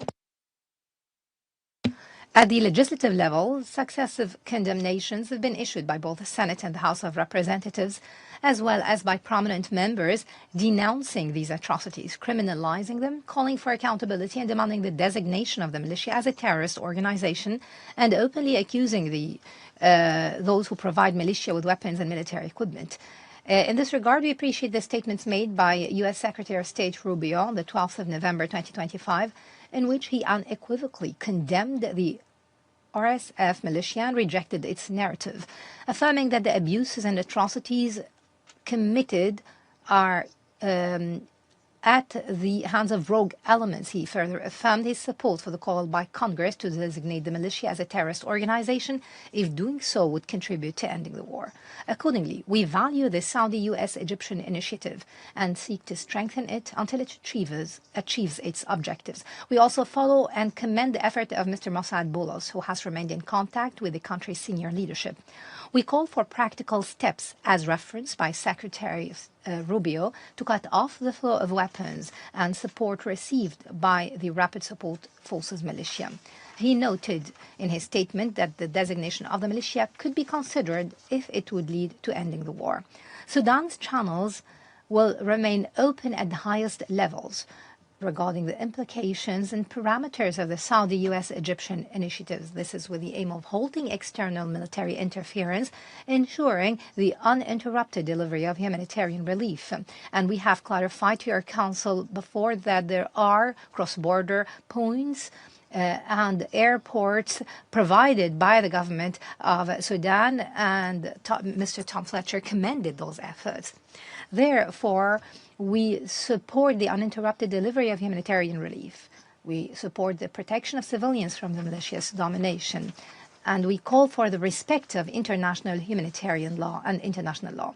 We hope that the United States will leverage its influence to ensure an effective mediation whose outcome strengthens the cessation of the war and repositions Sudanese-American relations within a new strategic partnership. It will be another achievement for President Donald Trump, who attaches great importance to the matter. Sudan remains committed to constructive engagement with the U.S. for peace. We call for bringing pressure to bear on the regional sponsors so that they can cease supplying the militia with military equipment. Ending external military interference must precede any other step. It is the key to stopping the war and to enhancing civilian protection. I would also like to thank Mr. Mossad Boulos, advisor to President Donald Trump for African and Arab Affairs, for his endeavors and his relations with the Sudanese leadership and his effort to achieve peace and end the war in Sudan, as well as the donor humanitarian event on Sudan hosted by Washington on Tuesday, the 3rd of February. We also thank the U.S. for its pledge of a contribution of $200 million in support of Sudan's 2026 humanitarian needs and response plan. We also thank the states that have continued to support humanitarian work and relief effort in Sudan through bilateral or multilateral contributions. We thank Britain for their comprehensive statement today and their support to the women of Sudan, especially their contribution and commitment to end the war. We commend their positive stance since Mr. Cooper has assumed the position of Prime Minister, Mrs. Yvette Cooper, that is, in 2025, and the contribution of more than 146 million British pounds for the Sudan Humanitarian Fund. Turning to the food situation, Mr. President, since 2022, which witnessed the last field survey report based on scientific data collection and analysis, all subsequent reports issued during the war of aggression have amounted to assumptions lacking scientific accuracy, given the difficulty of obtaining information from affected populations across the various states of Sudan under siege by the rapid support forces. Sudanese civilians are not dying from famine in the scientific sense. Rather, they are dying due to the militia's intransigence, as it kills them in cold blood, employing systemic starvation and siege, as was stated in the Human Rights Council report recently issued. For it noted that the systemic use of starvation and siege is the main reason for the killing of civilians. This is a flagrant violation of Security Council Resolution 2417 and of Article 54 of the Additional Protocol of the Geneva Conventions. States neighboring Sudan that are aligned with the militia support this criminal approach in pursuit of a political agenda aimed at displacing civilians and transferring nomadic groups and perpetrators from the Sahel states to replace them. Sudan possesses the capabilities and resources that have enabled it to maintain food production during the war. This is confirmed by humanitarian organizations operating in Sudan, which procured from Sudan the largest share purchased in the region of food crops, such as sorghum, according to the testimony of the WFP in a meeting with member states at the end of the last war. The IPC has come to publish new reports periodically based on previous data and unsubstantiated projections without coordination with the Ministry of Agriculture in a manner that has altered its technical character. We have also tried to open corridors and border crossings during the war, such as the Adre crossing. The government has worked to increase emergency funding for food, health and water programs, while expanding coverage of programs for the treatment of acute malnutrition among children and women through partnerships with friendly states and international organizations. We've also delivered full food rations through airdrops and through popular community effort in host local communities, such as the city of El Dabba in the northern state, including the experience of community kitchens. We've also strengthened cash transfer programs in safe areas and supported remittances from Sudanese abroad and supported investment in restoring supply chains and local markets. The ultimate solution lies in ending the war and protecting civilians. This cannot be achieved without bringing pressure to bear on the militia's regional sponsors to cease arming them, to stop attacks and assaults against civilians and civilian infrastructure. Mr. President, we welcome the efforts of the Secretary General in the form of Mr. Lamamra and his good offices in support of efforts to resolve disputes, promote reconciliation, build confidence among the parties, facilitating negotiations, and reaching humanitarian ceasefire. That's in addition to the implementation of the Jeddah Declaration and the informal technical dialogue discussions. Sudan accepted the humanitarian truces requested by the Secretary General. However, they were rejected by the militia. Cooperation with the Secretary General's effort continue. We have facilitated between those and those of the U.S. while upholding international law and international humanitarian law. We're also enhancing civilian protection. We hope that the national plan that was submitted to the Council on the 23rd of January to protect civilians would be taken into consideration. We need to follow up on the humanitarian concerns that have intensified after the militia's occupation of the city of Al-Fasher. We look forward to the activation of Resolution 1591, concerning the arms embargo on Darfur, as regional sponsors have continued to smuggle weapons to the militia, targeting Sudan's territorial integrity and sovereignty, seeking to dismantle the state so that it becomes a prize for nomads, perpetrators and foreign mercenaries, and to impose UN sanctions upon them. Sudan will reject any expansion of the scope of Resolution 1591 and any arms embargo imposed on the Sudanese Armed Forces. We believe this would be a support to the militias. We believe shortcomings can be addressed by revitalizing the Jeddah Declaration, which contains commitments that can be built upon. We also stress that the government of Sudan supports and coordinates with those experts on human rights, especially with the latest visit by the High Commissioner for Human Rights, the visit of His Excellency Mr. Volker to Sudan. Led to the meeting of more than 140 victims. It demonstrated that the testimonies regarding events in Darfur confirmed the occurrence of mass killings and summary executions, including of non-combatant civilians, prisoners, and those leaving the city in search of safety. The testimonies also included rape and sexual violence, torture, harsh treatment, arbitrary detention, enforced disappearance, abduction of civilians for ransom, attacks on medical service centers, mass killing of the University of Al-Fashir, and targeting on the basis of ethnic and racial identity or based on imagined racial profiling of the victim. This leads us to ensure that we will cooperate fully with all efforts to end the war, as well as with independent legal investigative mechanisms such as the ICC and the Human Rights Rapporteur. Therefore, we require a firm position aimed at the following: call upon the Council and the international community to take firm measures and impose UN sanctions on the militia and its leadership.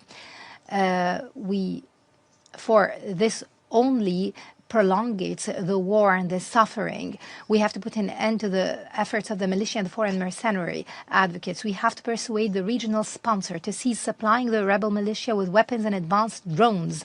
We have to stop the recruitment of foreign mercenaries from any country. We need to take punitive action against perpetrators. We have to support the voluntary return of refugees and the IDPs. We should support Sudan's peace initiative, which calls for civilian protection, and designate the militia as a terrorist group based on the genocide committed in Al-Fashir, and condemn parties that continue to introduce weapons, supplies, drones, and to deploy mercenaries and foreign fighters despite claiming support for a political solution, thereby prolonging the war. Thank you, Mr. President. I thank the representative of Sudan for the statement, and I give the floor to the representative of Saudi Arabia. Bismillah ar-Rahman. In the name of God, most compassionate, most merciful, at the outset, I would like to welcome Her Excellency, the Secretary of State for Foreign Affairs of the United Kingdom. And I would also like to welcome Mr. Masad Boulos, the advisor to the U.S. President. And we would also like to thank the United Kingdom for including the issue of Sudan on the ministerial debates program at this critical juncture. We would also like to thank the briefers led by Ms. De Carlo, the USG for Political and Peace-Building Affairs. And we thank all the briefers for their detailed insights that have highlighted the political and humanitarian challenges in Sudan. Mr. President, Your Excellencies, the situation in Sudan requires all of us to work in the spirit of cooperation and solidarity to end the crisis. The Sudanese people face unbearable challenges represented by multiple things, including the tragic insecurity and food insecurity and a lack of the most basic requirements for daily life. There is no doubt, Mr. President, that the serious humanitarian consequences are a direct result of targeting the unity of Sudan and its state institutions, leading to an expanded conflict throughout the country. Despite the promises in Jeddah and the Security Council resolutions, including 2730, 2286, and 2791, these resolutions are clear and that cannot be misinterpreted. Mr. President, my country condemns in the most harsh of terms the criminal attacks by the RSF against the Quick Military Hospital and the WFP activities, and a bus of civilian passengers through drone attacks that have led to the killing of dozens of civilians, including women and children, as well as targeting humanitarian convoys in Kordofan. These heinous acts cannot be justified in any way.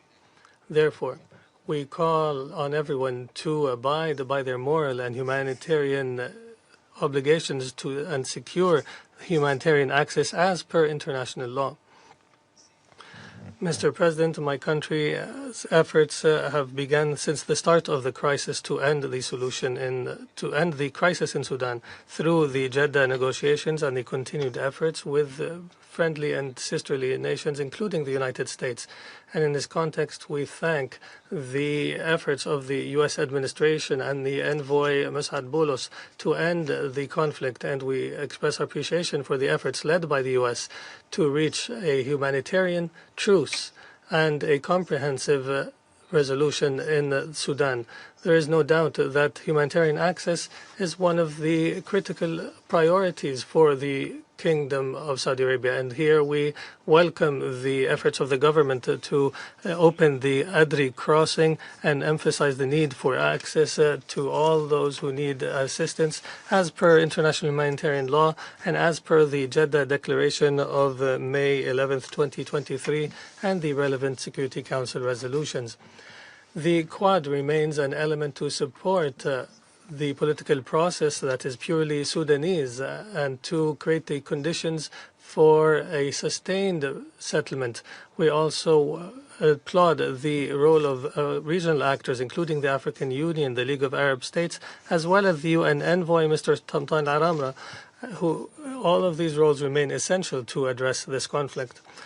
Mr. President, since the start of the crisis, the Kingdom of Saudi Arabia, based on its moral responsibility, has implemented evacuation operations that have evacuated Saudi nationals as well as other nationals since the beginning. And the number of persons who have been evacuated reached 8,455 persons from 110 states, which is an embodiment of the Kingdom's commitment to international solidarity. We have also presented humanitarian assistance in the value of $100 million through the King Salman Center for Relief and Humanitarian Works, bringing the total contributed by the Saudi Arabian Kingdom to more than $140 million. And the total assistance provided to Sudan, documented by the Saudi assistance platform from different sources, has reached more than $3.1 billion, which is a reflection of our clear and strong commitment to the Sudan. In conclusion, the Kingdom of Saudi Arabia reiterates its support for all efforts aimed at a permanent ceasefire in Sudan and aimed at an inclusive political process led by the Sudanese without prescriptions, in a manner that preserves the state institutions and promotes stability and security and allows the Sudan to overcome this difficult phase and to look forward to a future of peace, stability and prosperity. Thank you, Mr. President. I thank the representative of Saudi Arabia for the statement, and I give the floor to the representative of Egypt.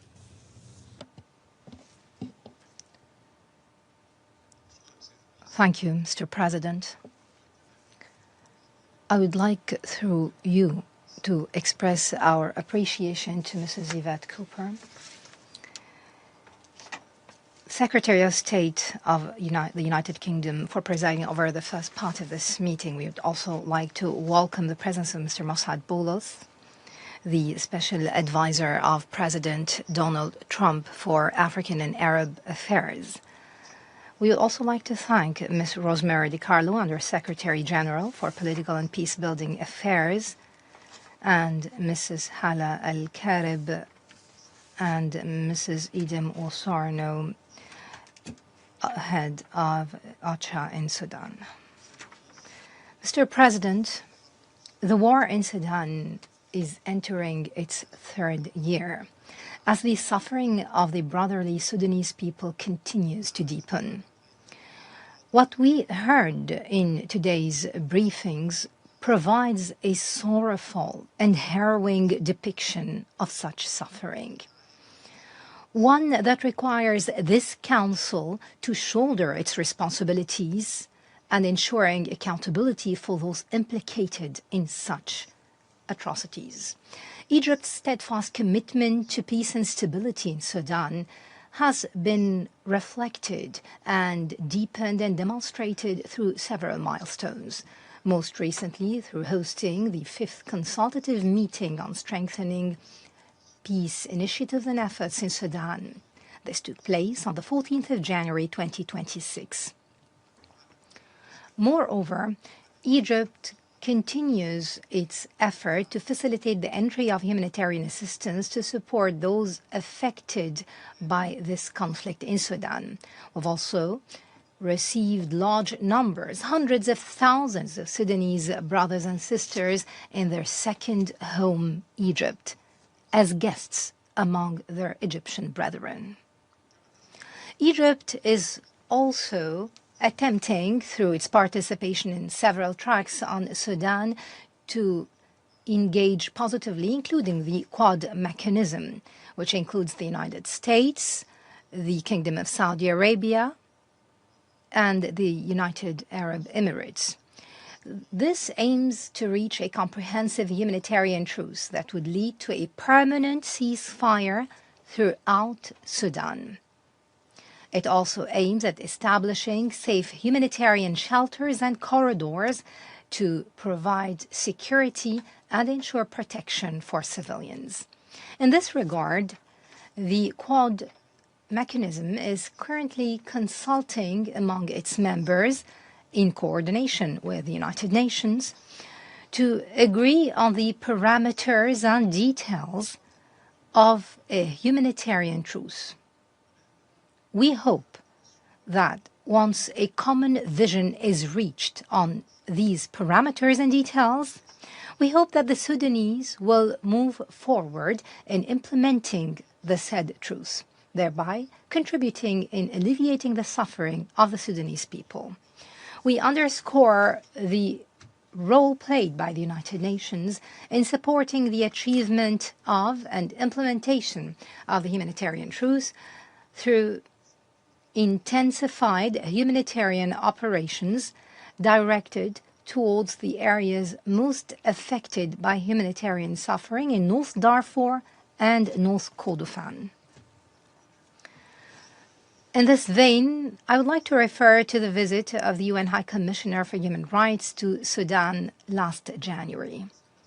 This visit contributed to shedding light on the gravity of the violations committed by the Rapid Support Forces militias and on the unprecedented deterioration of the humanitarian situation in Darfur, particularly in the city of El Fasher, as well as in the Kordofan region. This was clearly reflected during his visit to the camp hosting displaced persons from El Fasher in the northern state. He also heard the testimonies regarding the militia's practices of sexual violence, and he affirmed, the High Commissioner affirmed, that the militia's use of sexual violence is considered a war crime, since they use sexual violence as a weapon. In this regard, Egypt welcomes the ongoing cooperation between the government of Sudan and the Office of the High Commissioner. This reflects the Sudan's government's commitment to seriously cooperate with the Human Rights Council and the Office of the High Commissioner for Human Rights. Mr. President, amid the violations, tragedies, and crimes we have heard described in terrifying terms as to their scale and magnitude, news agencies and documented reports convey that one of Sudan's immediate neighboring states has established camps to train militia elements. They facilitated their entry and armament. They even enabled them to open a new front in the war in eastern Sudan, an area hosting thousands or dozens of thousands of displaced persons who have fled the horrors of war in the western part of the country. This allowed the militia to continue its brutal campaign against humanity, against a peaceful and unarmed Sudanese people, and against girls, women, and children, as though the crimes and atrocities committed by those militias had not satisfied its savage instinct to target Sudanese civilians. Accordingly, the Egyptian presidential statement issued on the 18th of December 2025 reaffirmed Egypt's long-standing principled position on the Sudanese crisis. The red lines which Egypt has established, and Egypt will not allow them to be overstepped. These include preserving Sudan's unity and territorial integrity, preventing any tampering with its resources, preventing the secession of any part of Sudan's territory. Egypt also categorically rejects the establishment of any parallel entities or the recognition thereof in any form, as this would constitute a threat to Sudan's unity and territorial integrity. We also emphasize the need to preserve Sudan's state institutions without any prejudice thereto. In conclusion, Mr. President, I would like to reiterate Egypt's full and unwavering support for brotherly Sudan and its national institutions. We are ready to exert any effort to restore the stability of this brotherly country, enabling it to emerge from this crisis strong and resilient. Thank you, Mr. President. I thank the representative of Egypt for the statement, and I give the floor to the representative of Turkey. Thank you, Mr. President. I am also grateful to USG DiCarlo, Director Vosorno, and Madam El-Karib for their comprehensive briefings. Turkey is gravely concerned regarding the ongoing conflict and the dire humanitarian situation in Sudan. I would like to reaffirm our full support for Sudan's unity, sovereignty, and territorial integrity, which we consider very important for the stability of Sudan and the whole region. The continued presence of our embassy in Port Sudan at the ambassadorial level is a clear testament to our determination to stand with Sudan. The recent attack of the Rapid Support Forces militia to a civilian vehicle, which resulted in the loss of many lives, is a dire consequence of the ongoing conflict. We also note with grave concern the negative impact of foreign interference in Sudan and its implications on the continuation of the conflict, as well as the potential spillover risks it creates on the wider region. Turkey is of the opinion that the most effective way for ending the conflict is dialogue and diplomacy. To this end, we support regional and international efforts aiming at resolving this conflict. However, we believe that this outcome cannot be achieved if the dialogue is not owned and led by Sudanese. His Excellency Prime Minister Kamil Idris' announcement of Sudan Peace Initiative in December 25 here at this Council was an important step. We believe that it should be supported by the international community. The efforts of the international partners should turn into an inclusive peace process that will enable a permanent ceasefire, followed by a comprehensive political process and accountability. In these difficult times, Turkey continues to provide humanitarian aid to ease the suffering of the Sudanese people and will continue to do so. We believe that establishment of stability is intrinsically linked to the normalization of the country and daily life. In this regard, Turkish authorities and companies continue to maintain their presence and enhance its activities in Sudan. Mr. President, Turkey calls upon the Security Council to prioritize the humanitarian tragedy in Sudan and focus on the facilitation of Sudanese-owned and Sudanese-led dialogues. We further urge Council members to work constructively for adopting a resolution that will take into account the essential concerns of the Sudanese authorities to swiftly end the conflict and alleviate the sufferings of the Sudanese people as soon as possible. I thank you. I thank the representative of Turkey for the statement, and I give the floor to the representative of the United Arab Emirates. Mr. President, I commend Foreign Secretary Cooper for presiding over this meeting and for placing the protection of civilians, and particularly women and girls, at the center of today's discussion. I thank Undersecretary General DiCarlo and Director Wasurnu for their insightful briefings, as well as Ms. Al-Karib for her valuable insights. While I regret that she repeated unfounded allegations against my country, which we categorically reject, there is much in her statement that we agree with. It is vital that the voices of independent Sudanese civilians, and particularly those of women and youth, are at the center of everything the Council does on Sudan. Mr. President, for nearly 3 years, the Sudanese people have endured a devastating conflict, grave violations of international law, and unimaginable human suffering.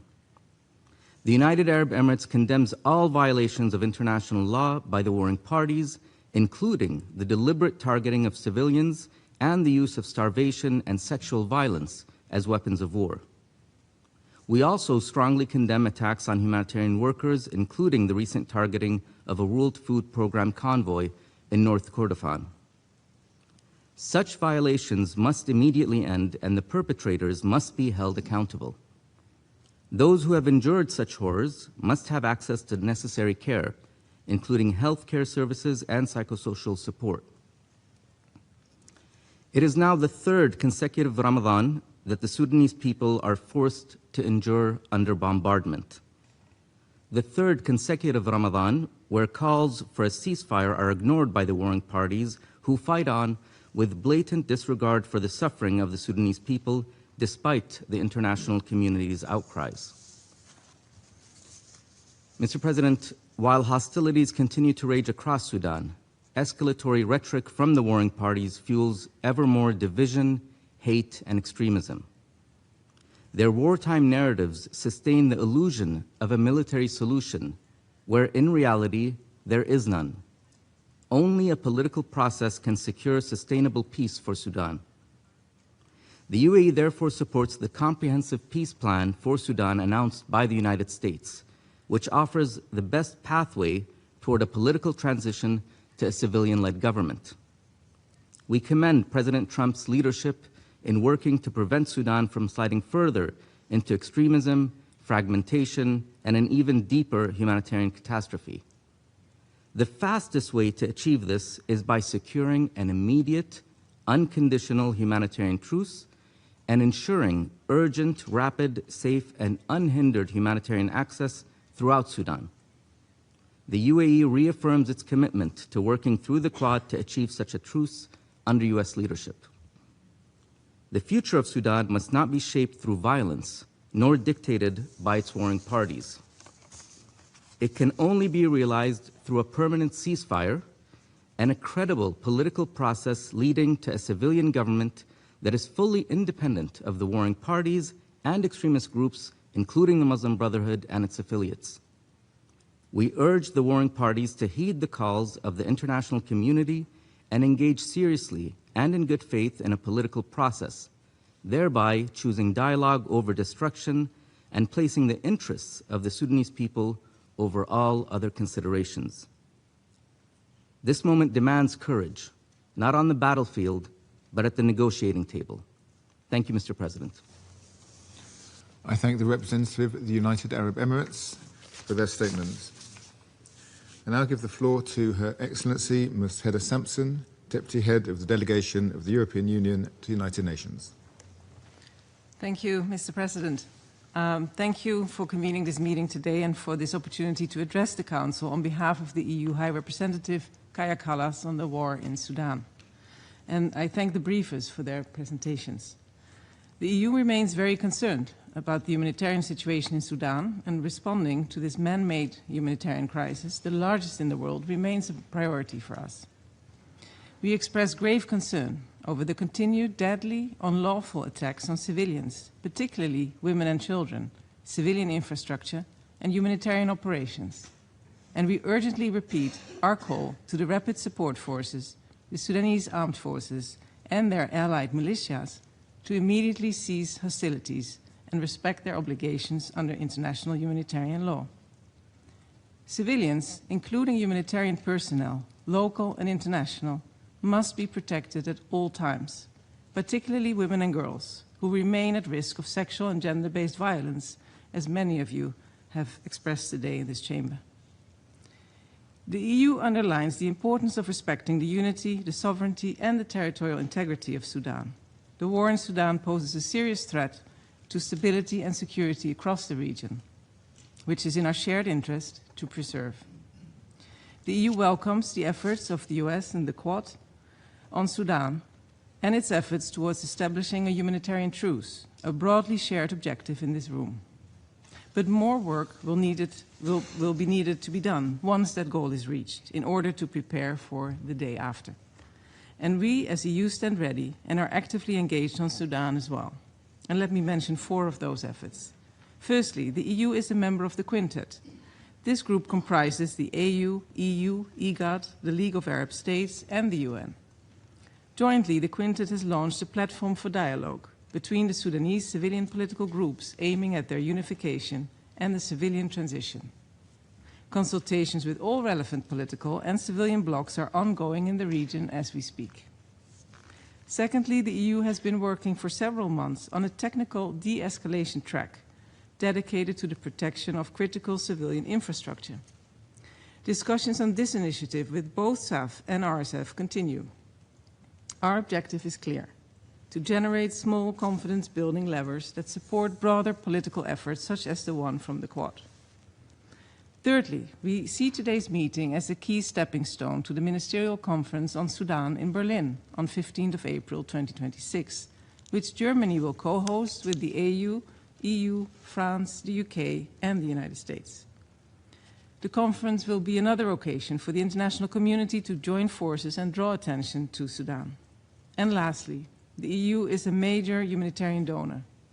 In 2025, the EU allocated €273 million to the humanitarian response to the Sudan crisis, including over €161 million to Sudan alone. In April 2025, the EU and its member states pledged a total of €522 million in humanitarian, peace and development funding for 2025. Mr. President, the EU attaches the highest relevance to coordination with all partners and stakeholders on resolving the crisis in Sudan. We stand ready to contribute to any efforts geared toward peace, and we believe in the greater role that this Council can play, including preliminary discussions on how a potential truce can be supported by Security Council Resolution 2719. I thank you, Mr. President. I thank Her Excellency Ms. Sampson for the statement. There are no more names inscribed on the list of speakers. The meeting is adjourned.